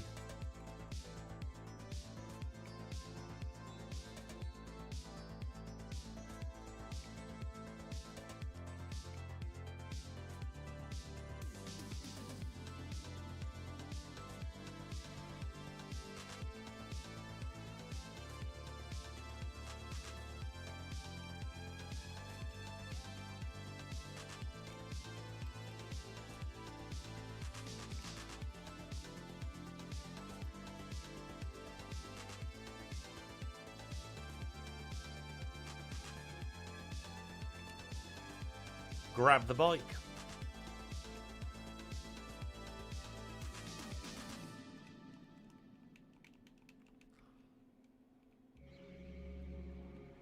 That could be a very good reason for him coming to Johto, actually, so that he gets the correct nature, or should I say lack of nature, on his poor old Psyduck.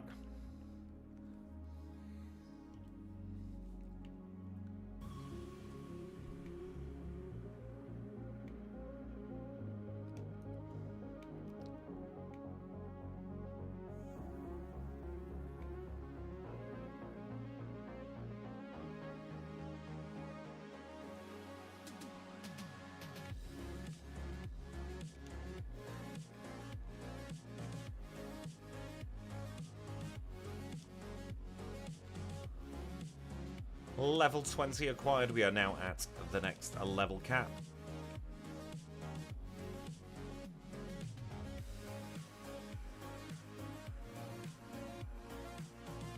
We shall forgo the Quickie Sea for now, because we can of course come back anywhere we like. On these runs, we're not against the clock, so movement is not an issue.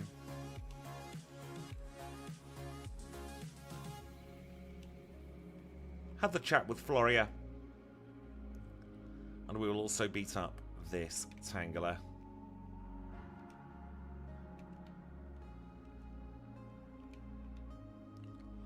Oh, we didn't get the Abra, did we? Did I?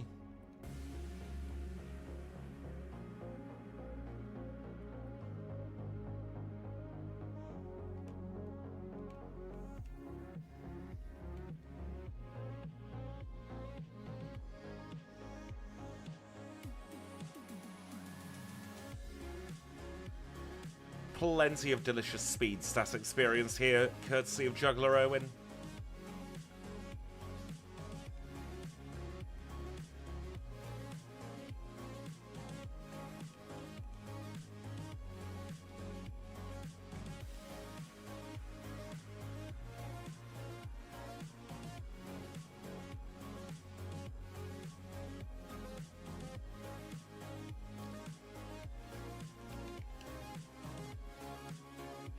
Goodbye to that pair of Slowpoke.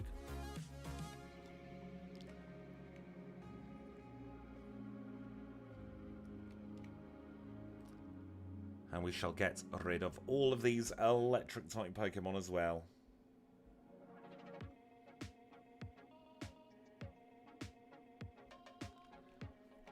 I don't think Jazz is going to know what's hit her when we get to her.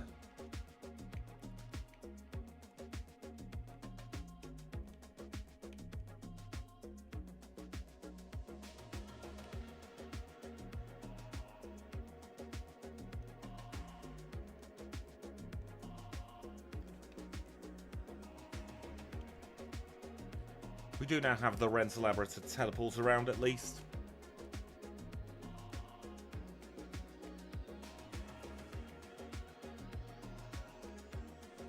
She will say Secret Potion. She's learned.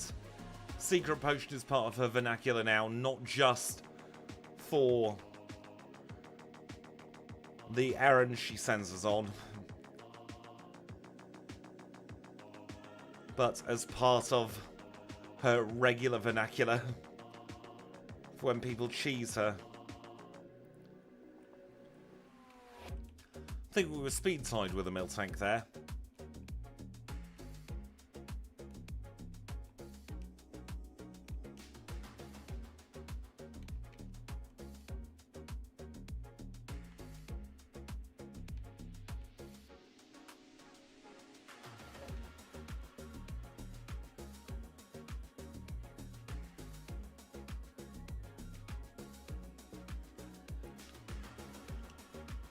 Big hammer time.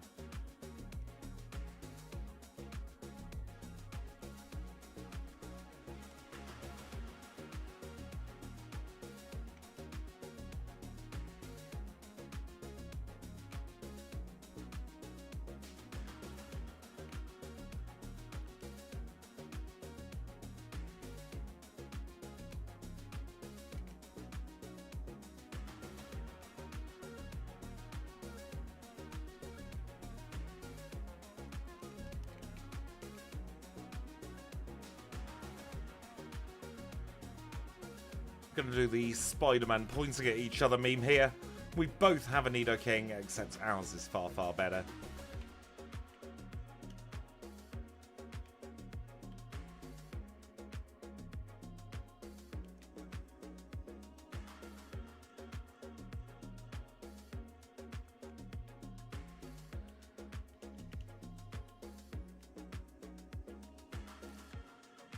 Brent's got a Lickitung. Oh, I'm so sorry, Brent. There are better Pokemon out there, you know. You don't have to run a Lickitung.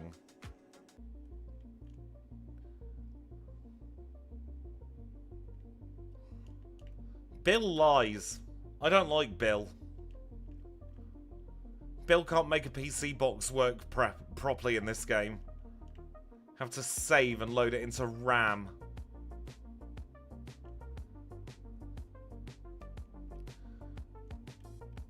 It's just such high blooming effort.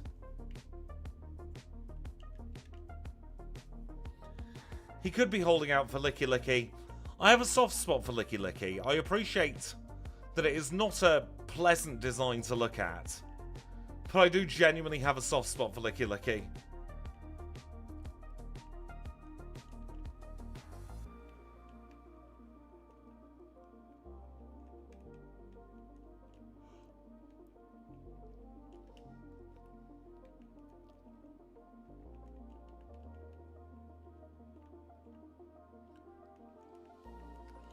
We'll get this elixir, and then we'll make our way back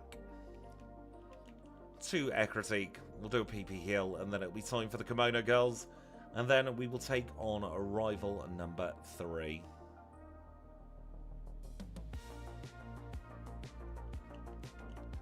Can't believe how quickly this hour's gone as well. We're already at 10-2. Goodness me. We one-shot an Umbreon rather. It's not the Umbreon we care about, but we did one-shot an Umbreon.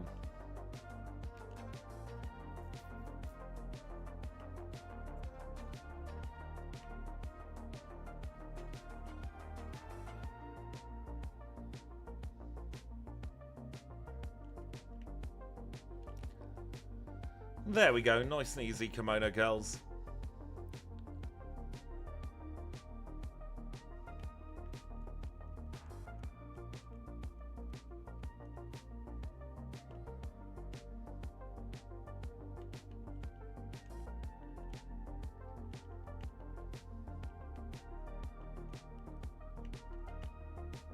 Let's get back to the Pokemon Center. We might as well do a heal. And then we shall go into the Burnt Tower to take on the third rival battle.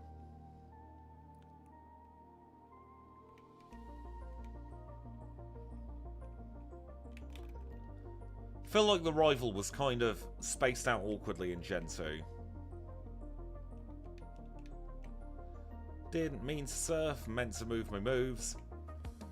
Should be fine because we one-shot Croconaw, we'll one-shot the Zubat.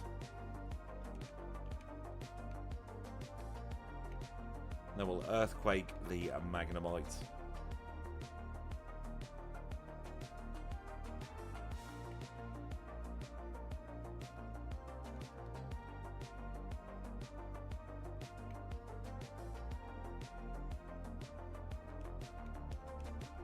I'd like to think that as well.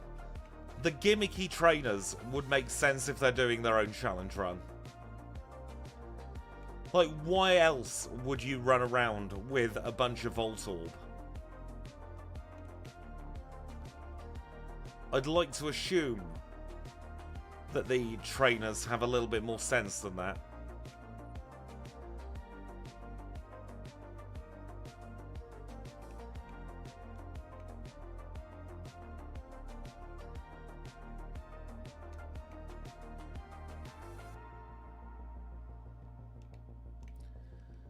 Even though we don't need to be efficient with PP, I still find myself trying to be in this section.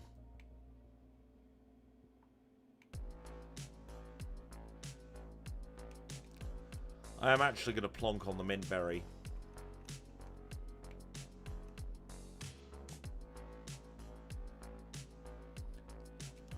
Because we will be weak to Dream Eater. So having a teeny tiny bit of insurance is probably a good idea here.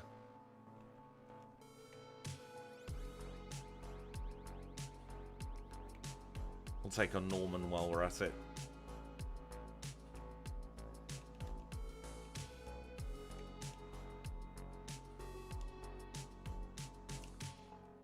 Quick heal.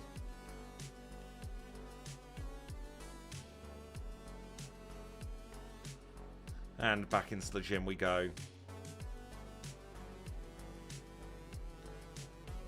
Martha with her 3 ghosts. Nobody's heard of Misdreavus in this gym. Well, let's try and get point number 4. Let's try and get point number 4 while holding the Minceberry that we just went to grab. And we'll engage Morty in battle. That Mintberry won't matter now, will it? Never does. When we remember to put it on last minute.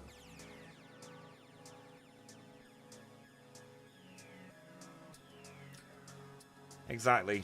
Didn't need it after all of that. We one-shot everything. Well, that just means we get to hold on to it for Chuck.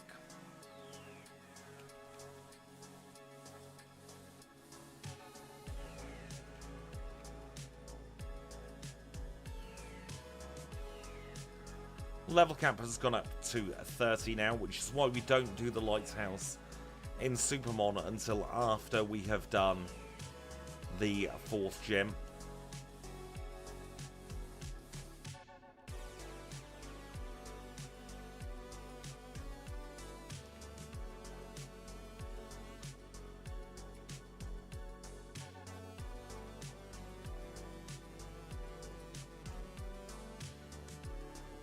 One-fifth of the way up to the new level cap.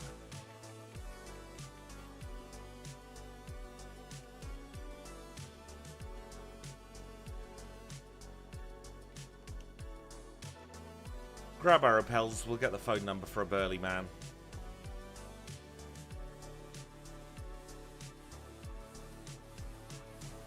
We'll do a cheeky little heal. And we shall ascend the Lighthouse. After we have got Chuck's badge, presuming we get Chuck's badge, I will take a very quick break.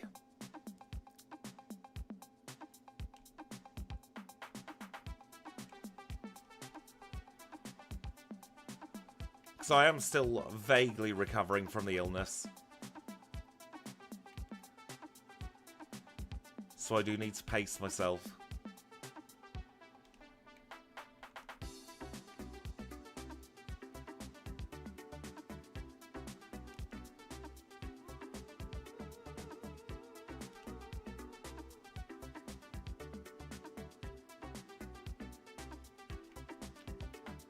I love having Thunderbolts for this part of the challenge. Thunderbolt for this part of the challenge and then a fire type move for the next part of the challenge is always fantastic.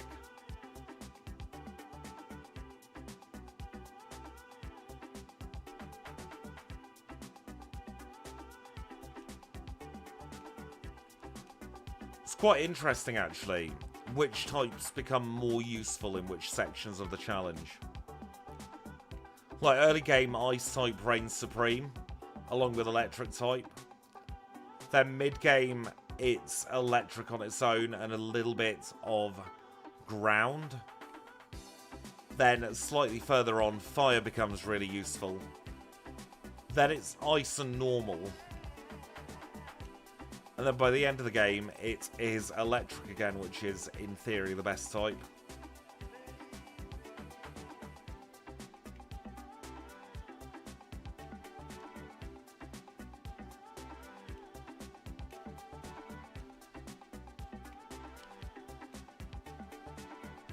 Did we grab the rare candy there?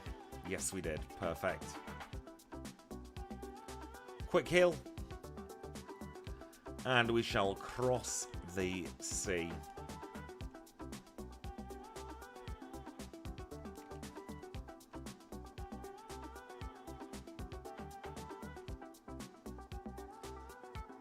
We get Swimmer Kaylee today, again, for the second time. So we are going to have to beat up yet more goldfish. There we go, through the fish.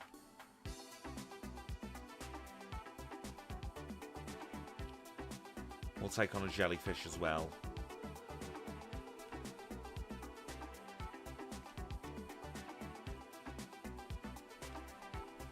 Chat with the man in the dodgy shop.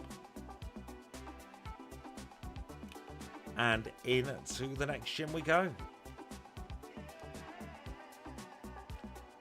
One shot on the Hitmonlee. I'm not sure if that crit mattered there though. Hitmonchan can technically freeze us if it gets a move off, which it didn't. So it's not going to freeze us. We have Earthquake and we have fairly good physical attacks, so this isn't exactly going to be difficult. Although we do have the type disadvantage to a very strong Surf coming up in a moment.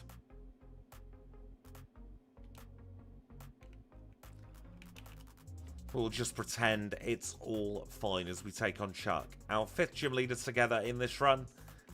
And he leads with Primeape. One shot on the Primeape.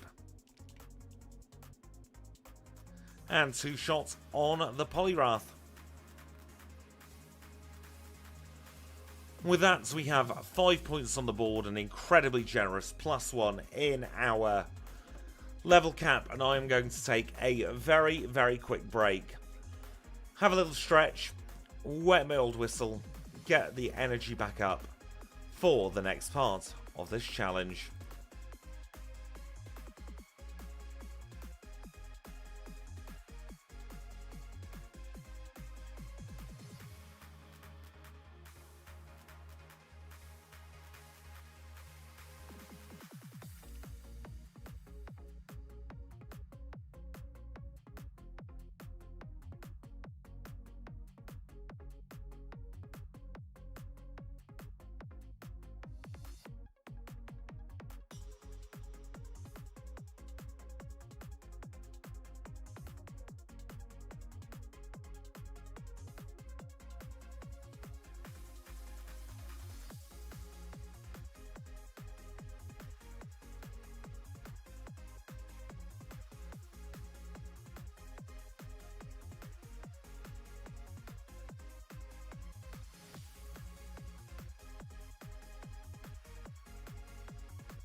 And we are back. Apologies that was slightly extended for the break.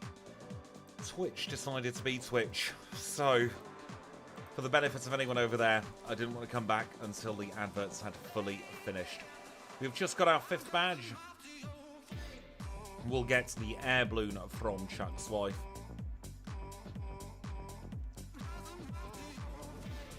And we will do a little bit of housekeeping.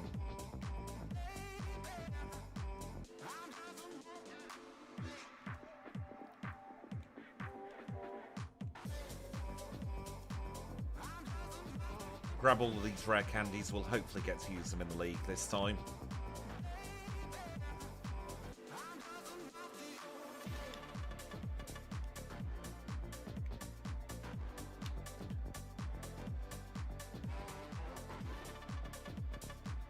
Cherry Grove's where we want to go, actually.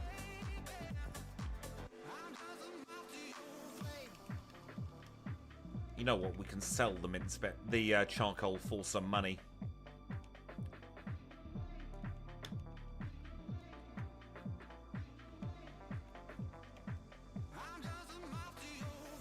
Hello, Pidgey. Goodbye, Pidgey. I don't think we'll need the soft sand on this run. We've got Stab Ground and Earthquake. And if it's a range, we deserve to range it, honestly. Sell the charcoal, we'll sell that Hyper Potion. Sell the pair of nuggets that we've got. What else don't we need? Won't need the antidote, won't need the Prison Cure berries. Think we'll be fine without those berries or those regular repels. And we will sell a bunch of TMs that we're never going to be able to use anyway. Right, what vitamins should we get? Let's do 5 calcium, and is there anything else we can sell for a little bit of extra money? We'll sell the HP up, we can get another one later. I reckon 2 protein will see us fit.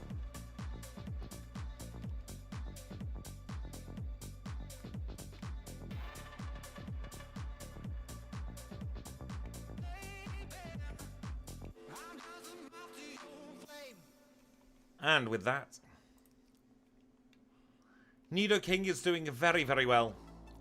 We are just about to take on the Gyarados.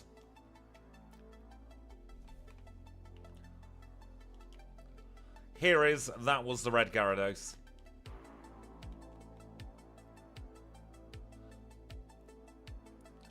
It's got all the, well, some of the benefits of Teddiursa without being so slow. That was Ursaring's issue.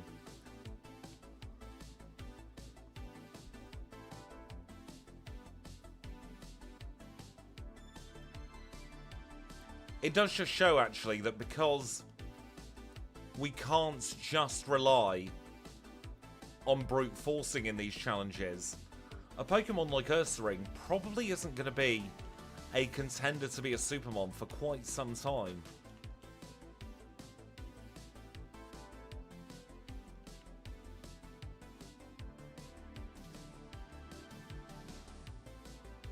If only I could have evolved it into a Nidorino. That code's long gone. I can't remember how it happened before.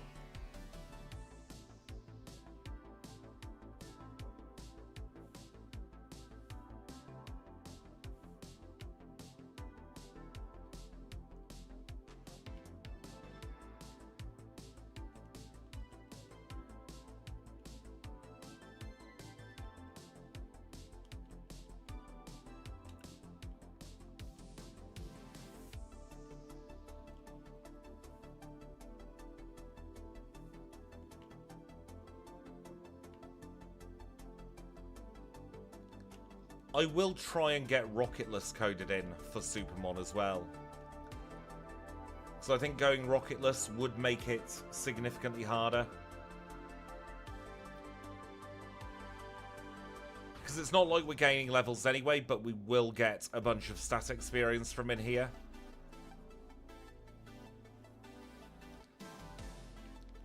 That it might force us to actually explore the later routes if we want something for Claire.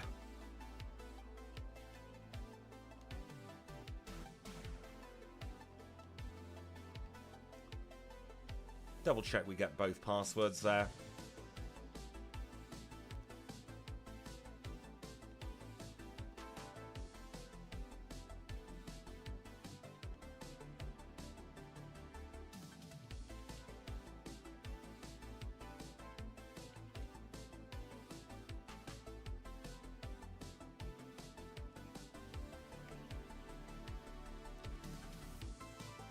And let's now take on the executive.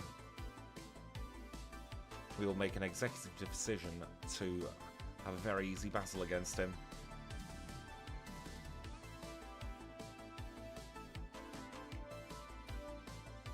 Crit on Hyperfang was a bit rude there. Welcome in, Matthias. I hope you're doing very well and I hope work is going well for you today.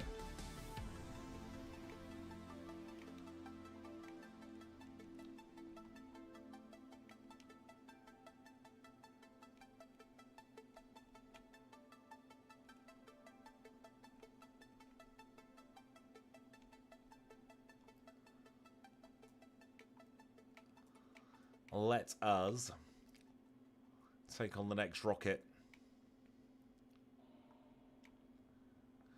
Nidoking's learn set is massive, isn't it?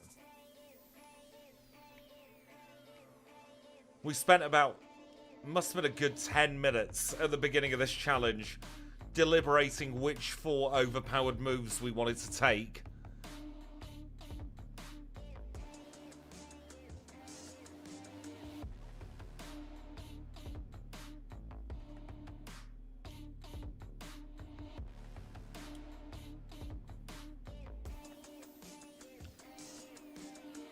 Typhlosion got as far as Claire, and then we couldn't one-shot her Dragonair. And then Kingdra just said, yeah, get out of here. The Nidos are very much good all-rounders. They are jack of all trades, but master of none. A major congratulations on your promotion, Kanbei. I knew you were going for it, and I knew that you weren't particularly happy about the early starts. But I'm very glad you got the promotion. Even if it does mean you're not around quite as often as you used to be. I'm still incredibly happy for you. Can we all get a big congratulations for Kanbei in the chat, please? It's not every day that somebody gets a big promotion. And I cannot think of a nicer set of people to all get promotions than everybody in here. Don't attack us furiously, pile of swine.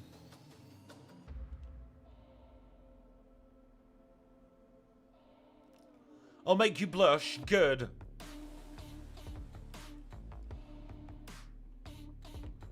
Ooh, you had a live presentation of I can't speak. Plant anatomy.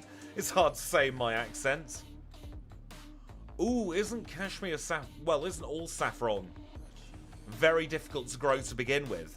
I don't know too much about horticulture, but I'm fairly certain from the limited info I have and the limited knowledge I have that saffron isn't the easiest to grow. Or it could just be the people I know who've tried to grow saffron in the past haven't been the most competent. It is expensive as anything. Although when I went to the north of Cyprus, they were selling it by the absolute bagful for the equivalent of like a £5.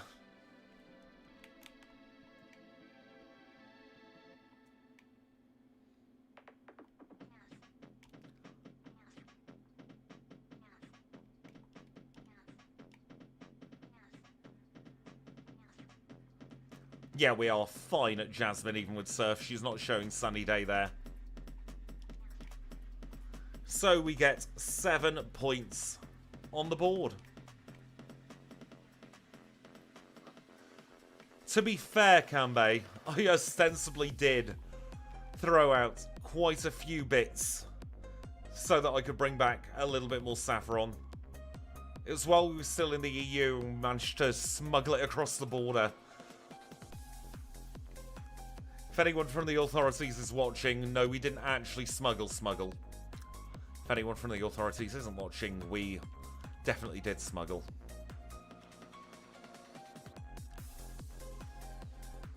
I tell you what, the sugar tax completely ruined so many good drinks.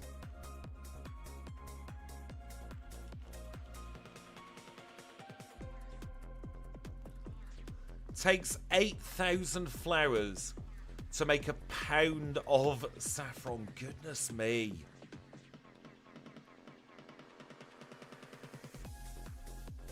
Just think of the pollen. I'd be murdered. A houseplant's enough for my hay fever.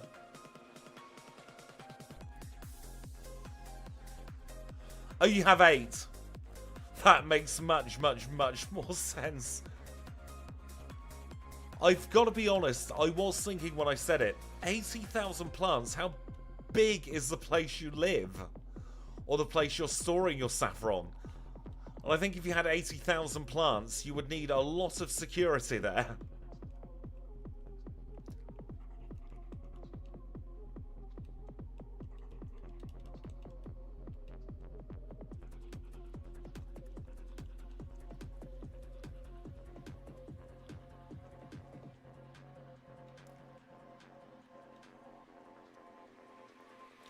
Oh, it's one of those as well. Like, if you end up even just going to the loo for too long, you miss the bloom. Shy flowers.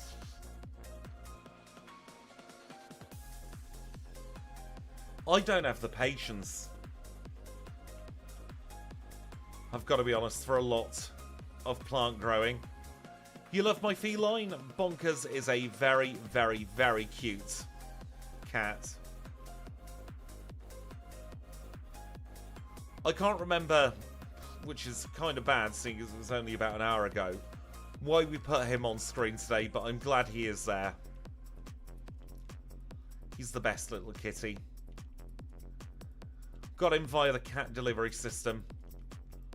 I wouldn't have it any other way.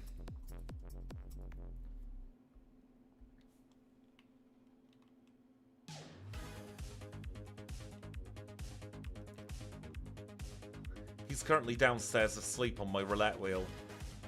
That's his new spot. Since I've moved up to the office and he's not allowed in here because he jumps up on the PC. That's been his new spot.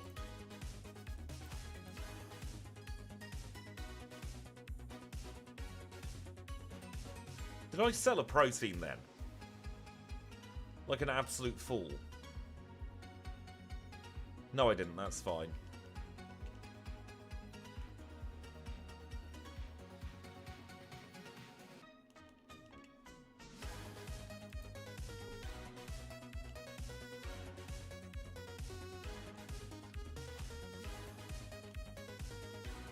Thinking of a square kilometre, I just went on a bit of a journey then, going, a square kilometre's massive.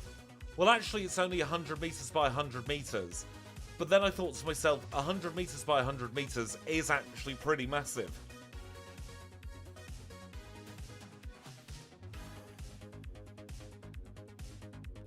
That is not a small plot of land.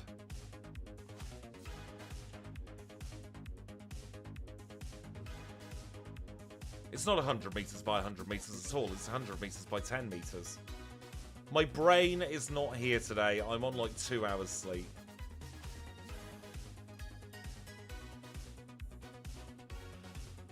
But then when is my brain ever here? Let's be honest. That's why I've got the cat on screen. Can you believe I got an A in maths? At GCSE.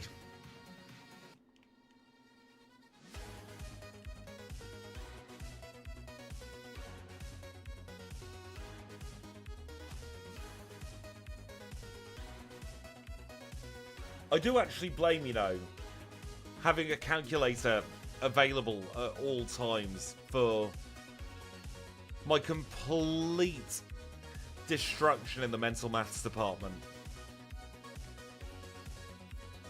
Because I have no need for it anymore. Our teachers lied when they said we'd never have a calculator in our pockets at all times.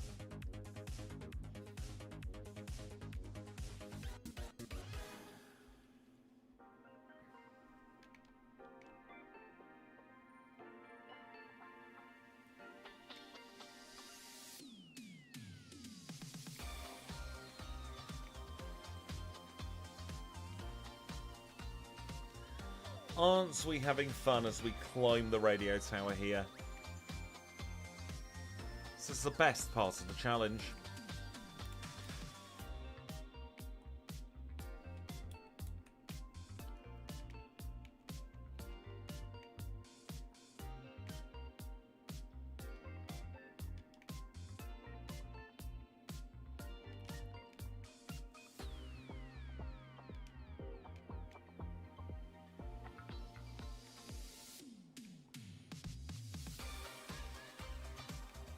I bloody loved getting EMA. Paid for many a chippy.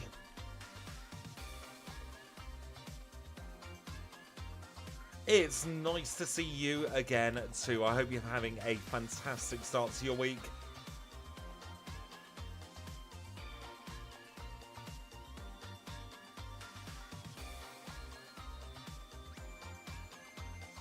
Level 36, we're getting closer and closer to the level cap now. We're at Jazz's level cap. Finish off with an Earthquake, guarantee the KO.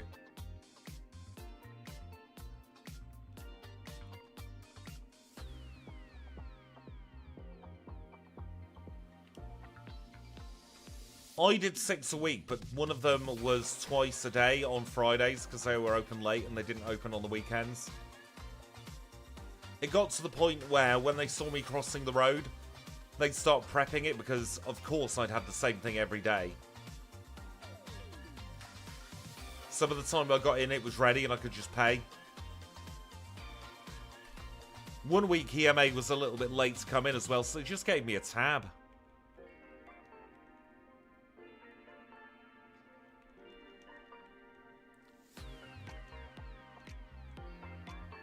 Oh no, I really, really hope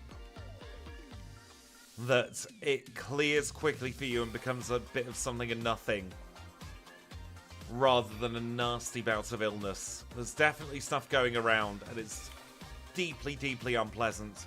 But please don't feel obliged to stick around. If you're not feeling well, get yourself some blooming rest.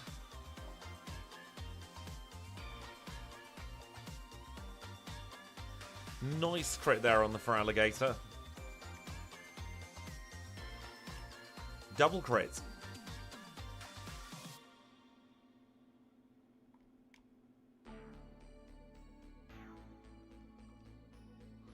Nidoking is in fact the bomb. You're not wrong there, Timmy. Hope you're having a fantastic Tuesday.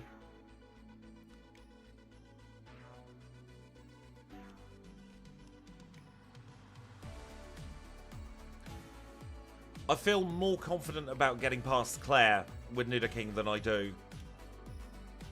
did, I should say, with Typhlosion.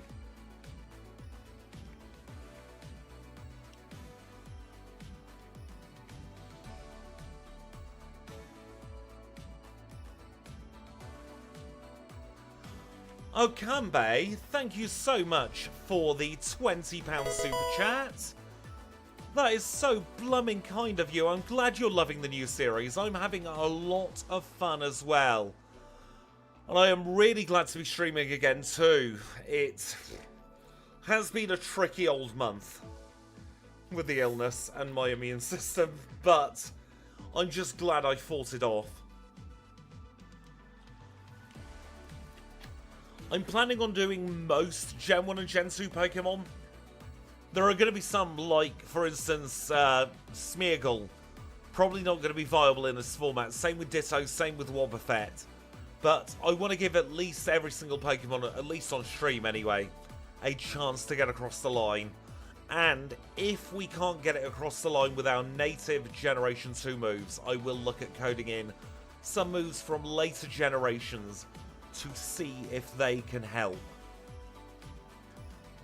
Have they changed the colours, by the way, of the Super Chats? Because I definitely don't remember it being that pungent and orange before. That is blooming bright in your eyes, isn't it?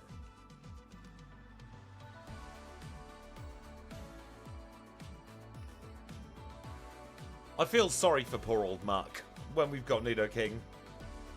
Because it can't even poison us to stall us. Muck will be a fun one to do. We've got Misdreavus up next because Gemma very, very nicely requested Misdreavus. And it is the season.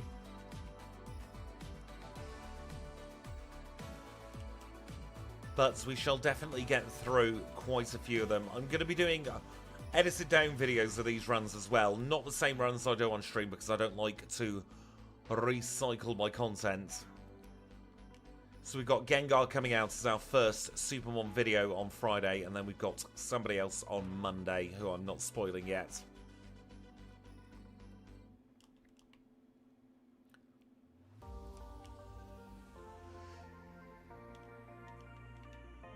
I wish I enjoyed Burger King to be able to get little things like that. But I can't eat red meat. And I don't find their nuggets anywhere near as nice as McDonald's nuggets. I prefer larger bits of chicken. Ooh, they're the rare toys. Well, you'd better keep hold of them. Keep them tight, keep them safe. Make sure that they are secure. Where are we going? Radio tower? Fatigue is starting to kick in today. Oh, the share box is an absolute lie.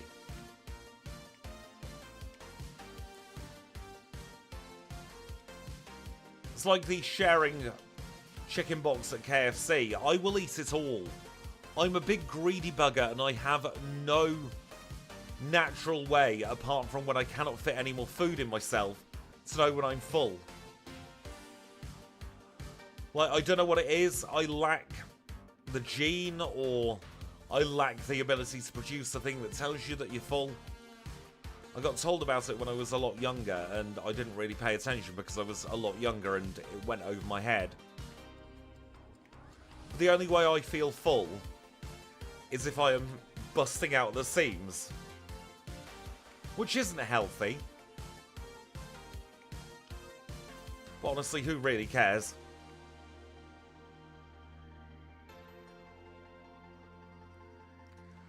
We're through the radio tower. We can celebrate. Are we going to get a personal best? We don't need the pink bow. Are we going to get a personal best for the stream today?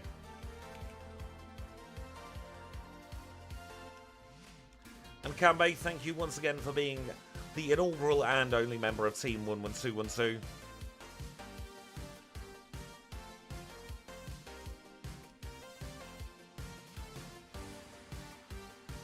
Well, I'm glad they're best buddies. They're mutually poisonous, so they can't harm each other, so it would make sense that they're friends.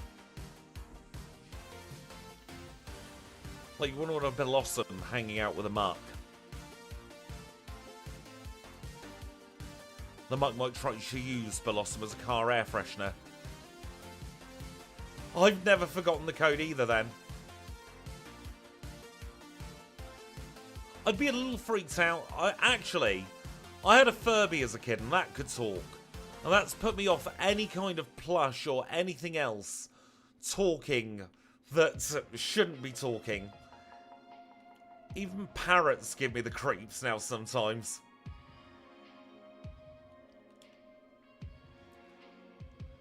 Furbies were the single most terrifying toy I think they have ever released anywhere.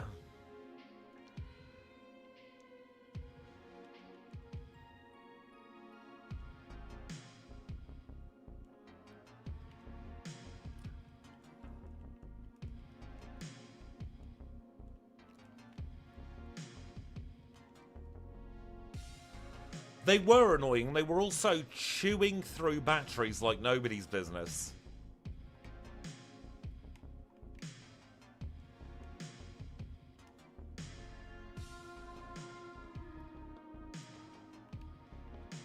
I remember, actually, on the old cable box, you could play games, and one of them was called String 'em In. And if you got the top score for the day, you won a bit of a cash prize. You had to pay each time. And I remember a bloke called Mr. D. Furby was quite often on the top. I know a lot of stuff still does use the batteries.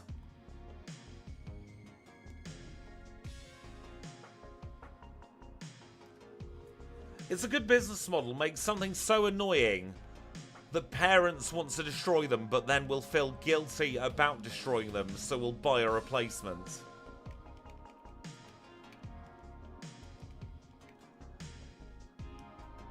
Well, that's pretty solid business tactics there.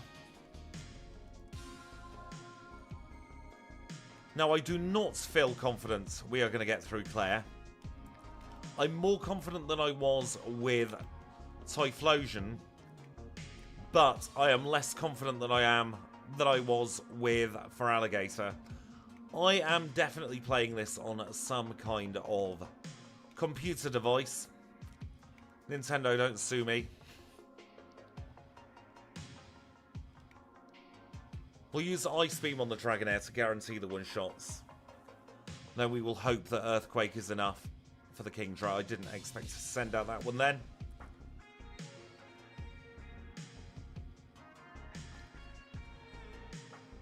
Oh, bloody hell. I misclicked. Do we count that as a reset?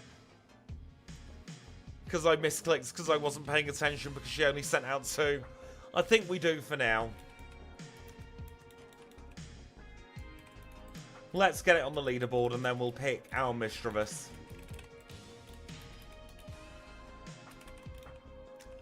And then I will show you how I get the starter.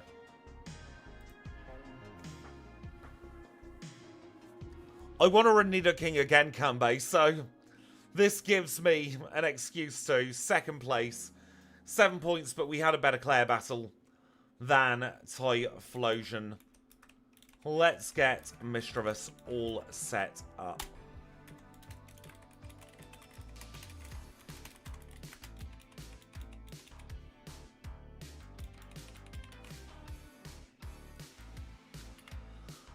Nidoking did well. Second furthest we've been on stream.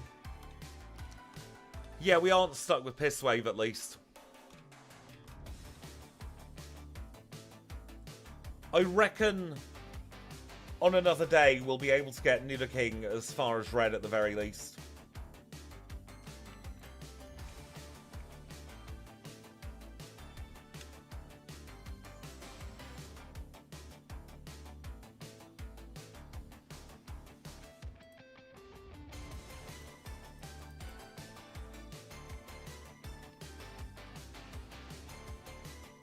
Elm did finally hire a new assistant.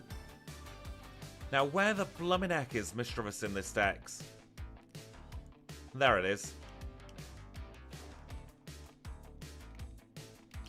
Thank you once again, Kanbei, for the £20 super chat as it falls off the top of the screen. Now, I'm going to call this one Gem, A, because it's shortening of Gemma, and B, it looks like she is wearing, or he is wearing some gems. Yes, so we have a custom version of Pokemon Crystal for these runs. Let's take a look at the learn set now, shall we? See what 4 moves we want to take through this time.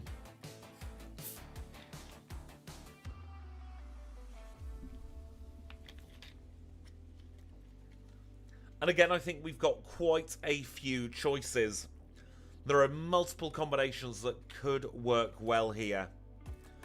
We are specially focused as opposed to physically focused.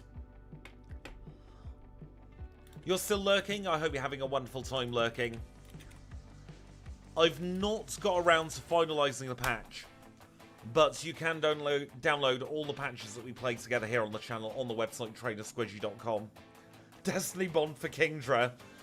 If we're going down, we're taking it down with us.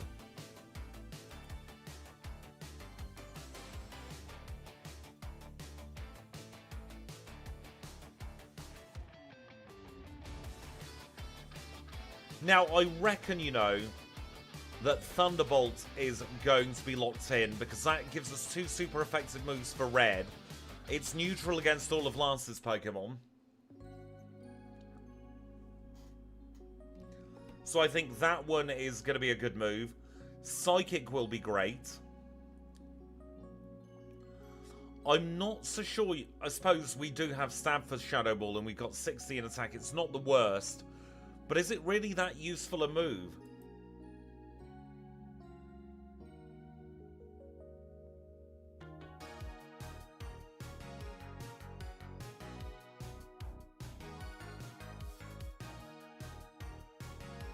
I have seen that they've got a Mario Balloon at the Macy's Parade, and if I'm remembering correctly, it's kind of low effort.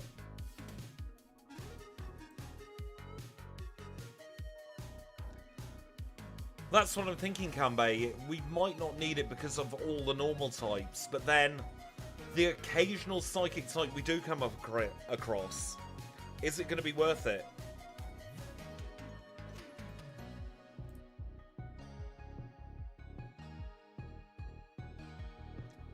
We could spend hours agonising, actually, over each of the move choices here.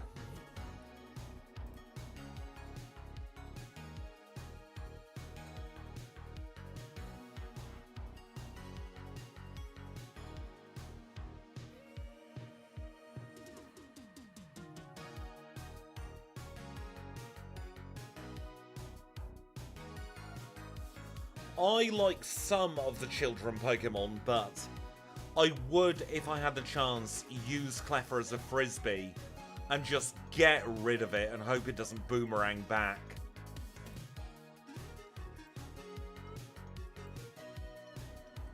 Do we have any out of left field ideas for the Learn set? Or do we think, at the very least, Psychic and Thunderbolt?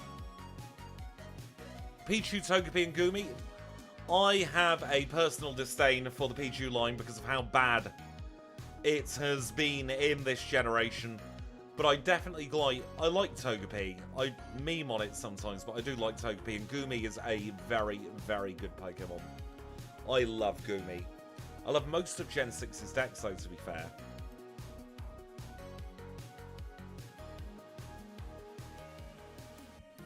Would Pain Split be good to get us out of a pinch?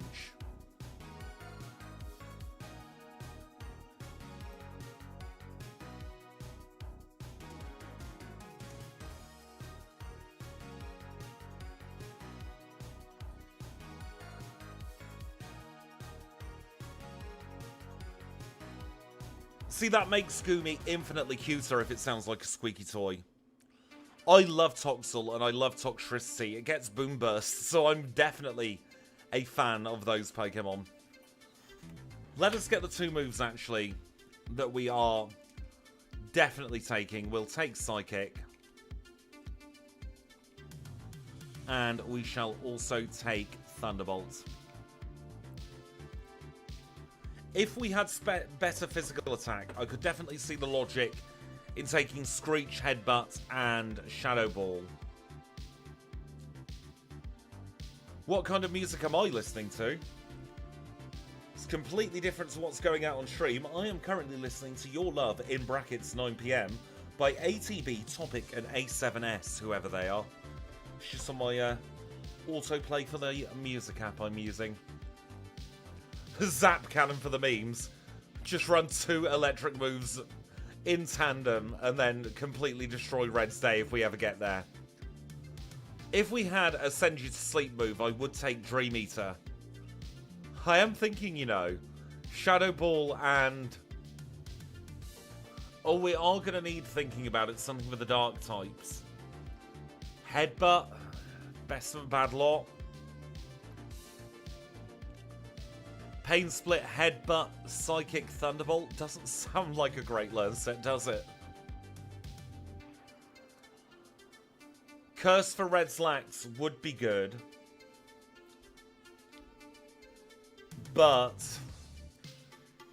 he will then just go straight into a sleeping loop anyway. Curse and Pain Split would have good synergy with each other. Let's think about this. Are there any dark types that resist Thunderbolt that we come up against? Umbreon doesn't. Houndoom doesn't. And I think they're the only two dark types, barring Murkrow, which is weak to Thunderbolt. We're going to have nothing for Jazz, though, at this point, either. But I don't think there's anything on the learn set that we can have for Jazz.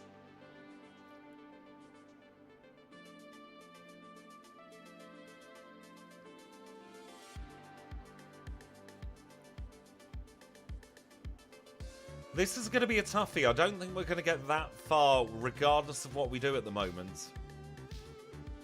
Although it could give me good impetus to backport Misdreavus.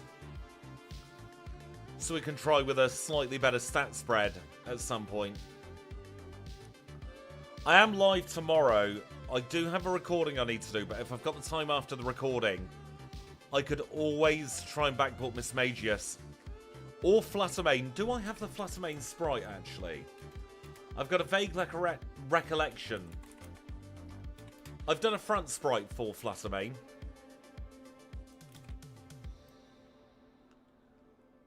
Let's have a look at how bad it is.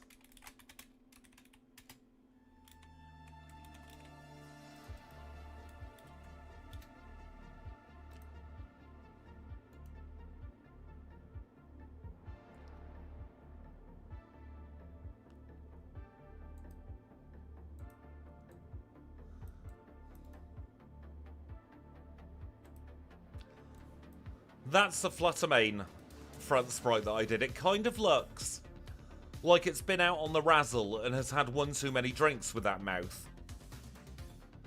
But that's definitely a good start for Fluttermane. What typing is Fluttermane? It's definitely seen some stuff. It's just proposed to a Brute Bonnet. Because it's had a little bit too much of the old sauce.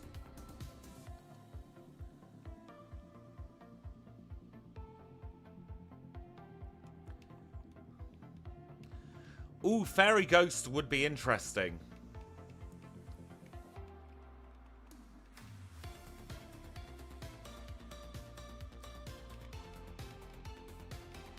I'm not confident with this learn set, by the way, but I think we've done enough faffing about. We'll see how we get on.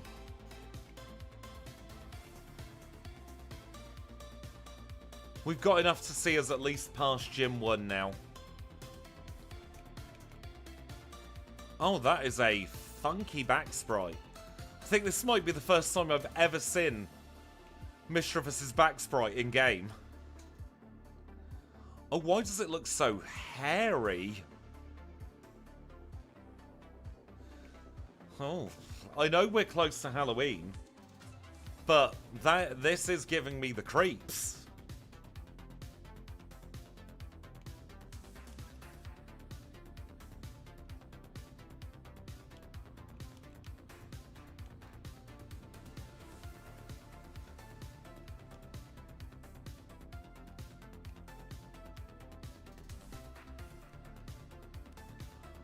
I really, really want to find a type of challenge as well where we can use things like Perish Song.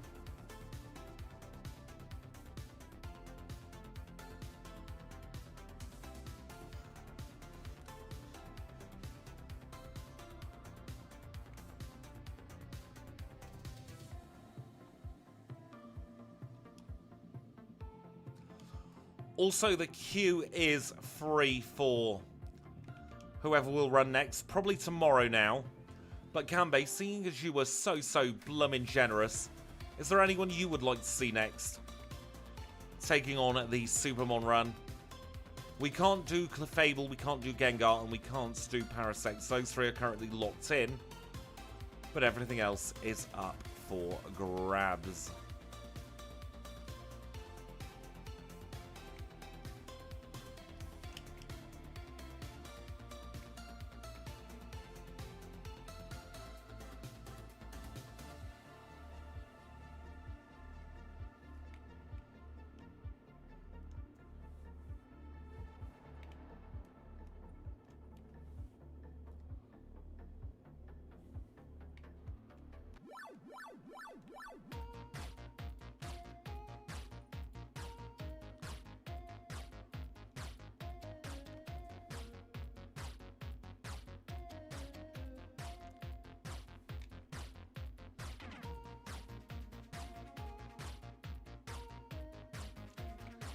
I love the sheer volume of easy flying types we come up with. A Zapdos. We can definitely do a Zapdos.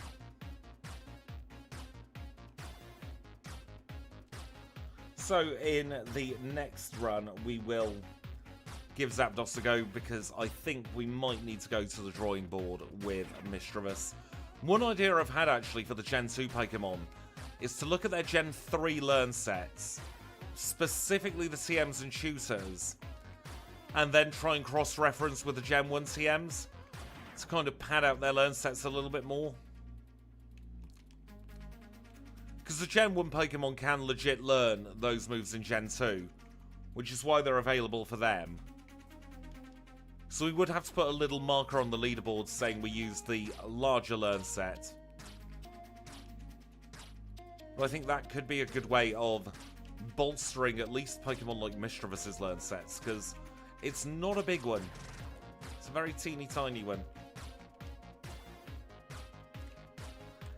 I like that the Fire Red Leaf Green tutors align quite well with the Gen 1 TMs.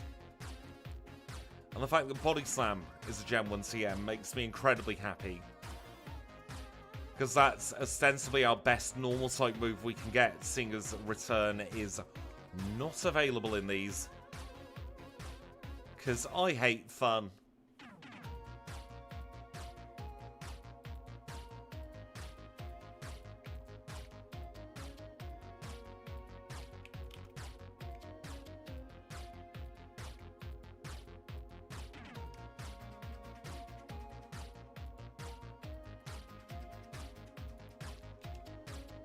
Falconer was as easy as we expected, and we get our first point. 1 point on the board, level cap goes up to 16.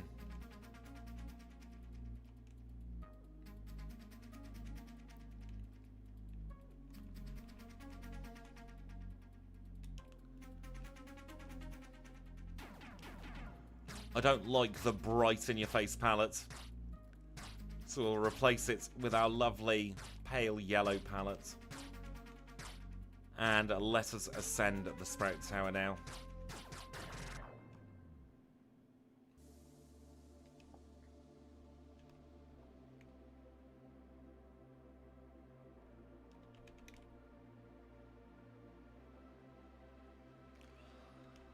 From next week as well, by the way, we will be back to our regular Monday, Wednesday, Friday for the videos.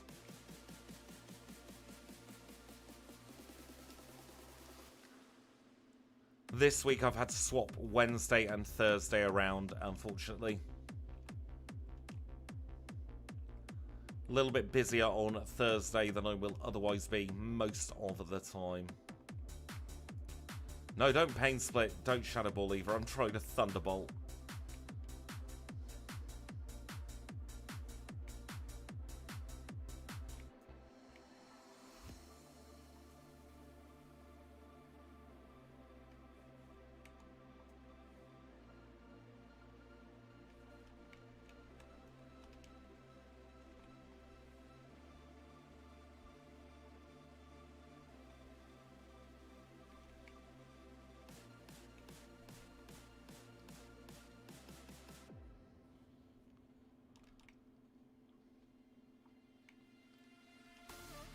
We're not against the clock, so we can afford to take some slower moves. You've got your job centre video call at lunchtime tomorrow. Hopefully, you'll be all completed with it by the time we go live at 1 in the United Kingdom tomorrow. The reason, by the way, that I shift to I stick with the American daylight savings time is to try and keep some consistency with YouTube's servers. Because we know what they're like. If you don't go live at the same times, they get a little bit angry with you. Get the lantern, get the escape rope, get the hell out of here.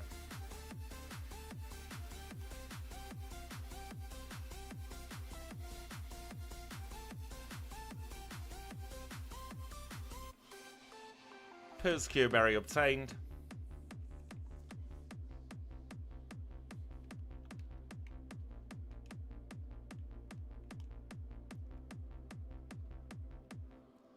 We'll be back to normal next week, Kanbei, thank goodness.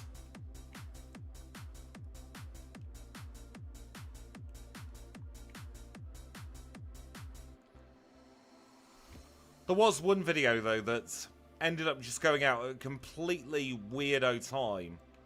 Because YouTube didn't release it. I'd set it for the 2 PM release. I was like, what? Oh yeah, your video. Yeah, it's still here.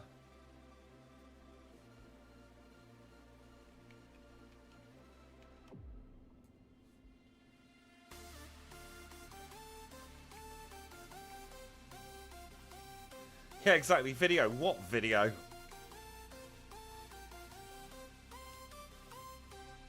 I am a little bit worried, actually, about the length of the 2 SuperMON videos that I have recorded so far. Because they both ended up over an hour long, and at 3 videos a week, I feel like 3 hours of video content might be a little much each week.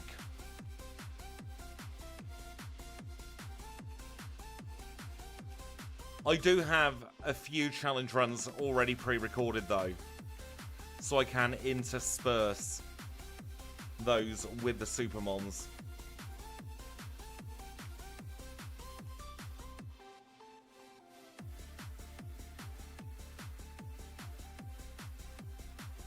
The other good thing about doing SuperMONs is we can take a stream finish in the middle of a run. So I think I'm going to go until the top of the hour.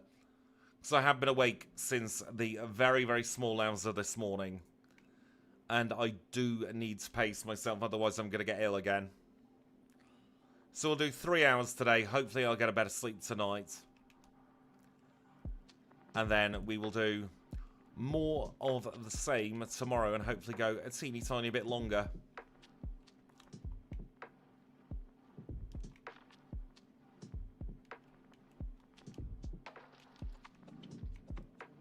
I don't want to leave cliffhangers for parts, because part 2s never really get the full audience of part 1, and I wouldn't want anyone to miss out.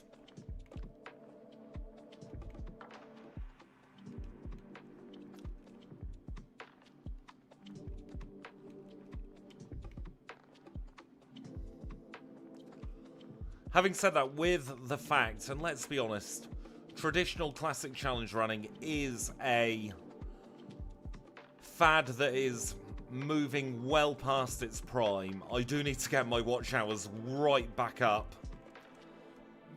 So doing something new and having long videos with it might end up helping the health of the channel. Because at the moment, numbers are down across the board for traditional challenge running.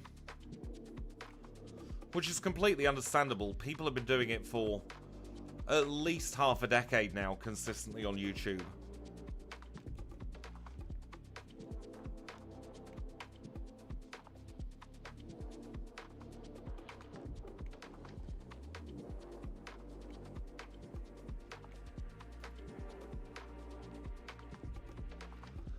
Exactly. I enjoy a good Nuzlocke. And I like how type-themed Nuzlocks, where we play on the custom code base. But there's a reason why they are very few and far between. I only do a Nuzlocke when I think I've got something different to bring to the table. Whereas I've never seen anything like this before.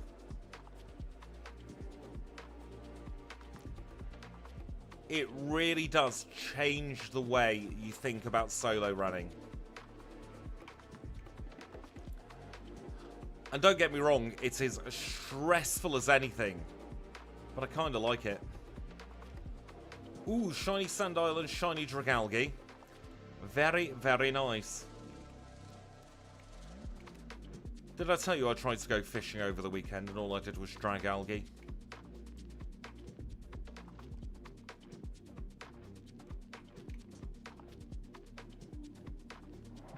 You can boo me for that one. It was a terrible, terrible joke.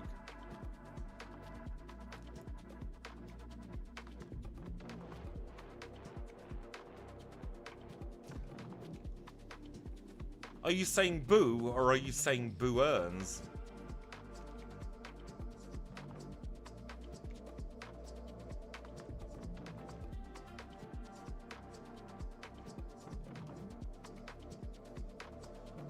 YouTube's having all kinds of issue with chat at the moment, Kanbei, don't worry. I'm glad you were saying boo-earns, though.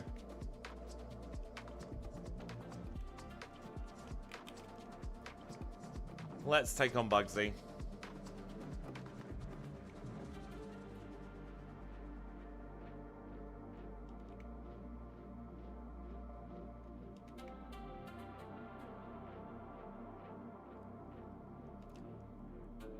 Didn't really have any other option than winning there.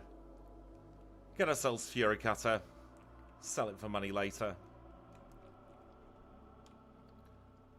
I am now kind of semi-trying to speedrun again, just so that we can get to a nice pause point at the top of the hour. I'll tell you something actually that's quite egregious about YouTube at the moment.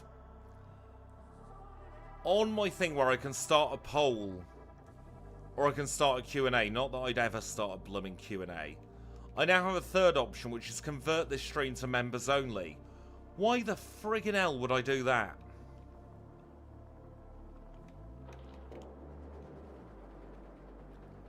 Like, I'm not going to punish people, especially people who come in all the time, just because they haven't bought a channel membership.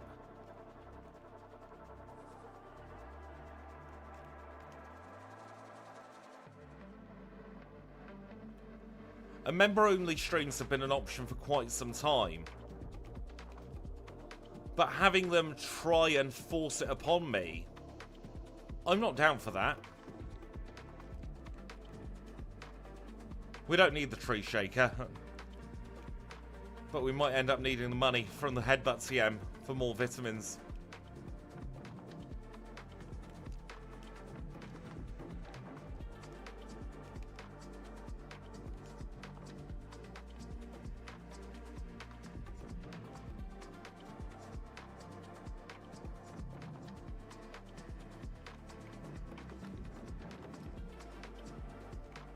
We are very lucky with the grass types we're coming up against, I say as I misclick twice in a row.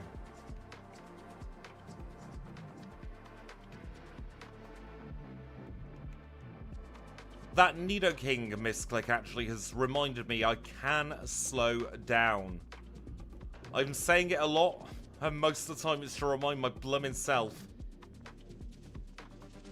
We don't need to go like the clappers in this particular format. We have no clock. We are clockless.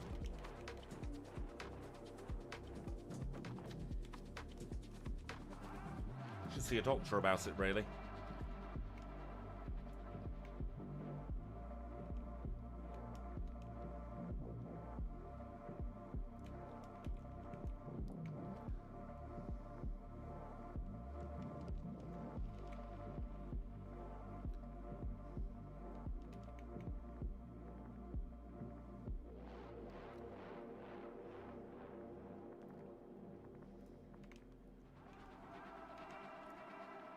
There we go. Magnemite has gone down.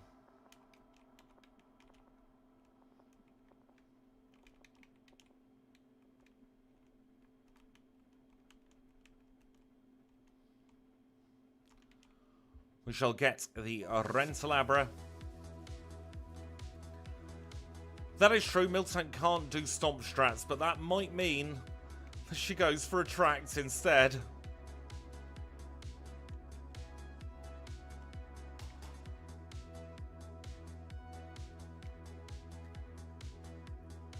Attract into rollout would be brutal from Whitney.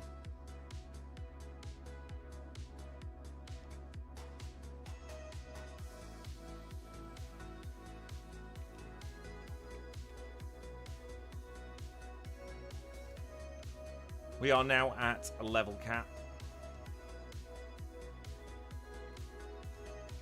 I want to save a lot of these battles for later on.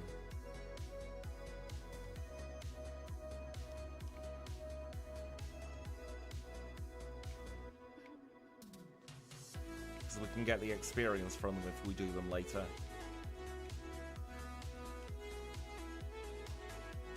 So we'll have a little chat with Floria.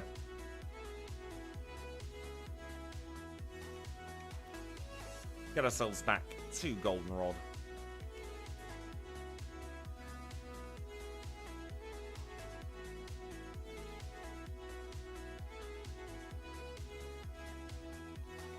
And we'll go into our third gym today.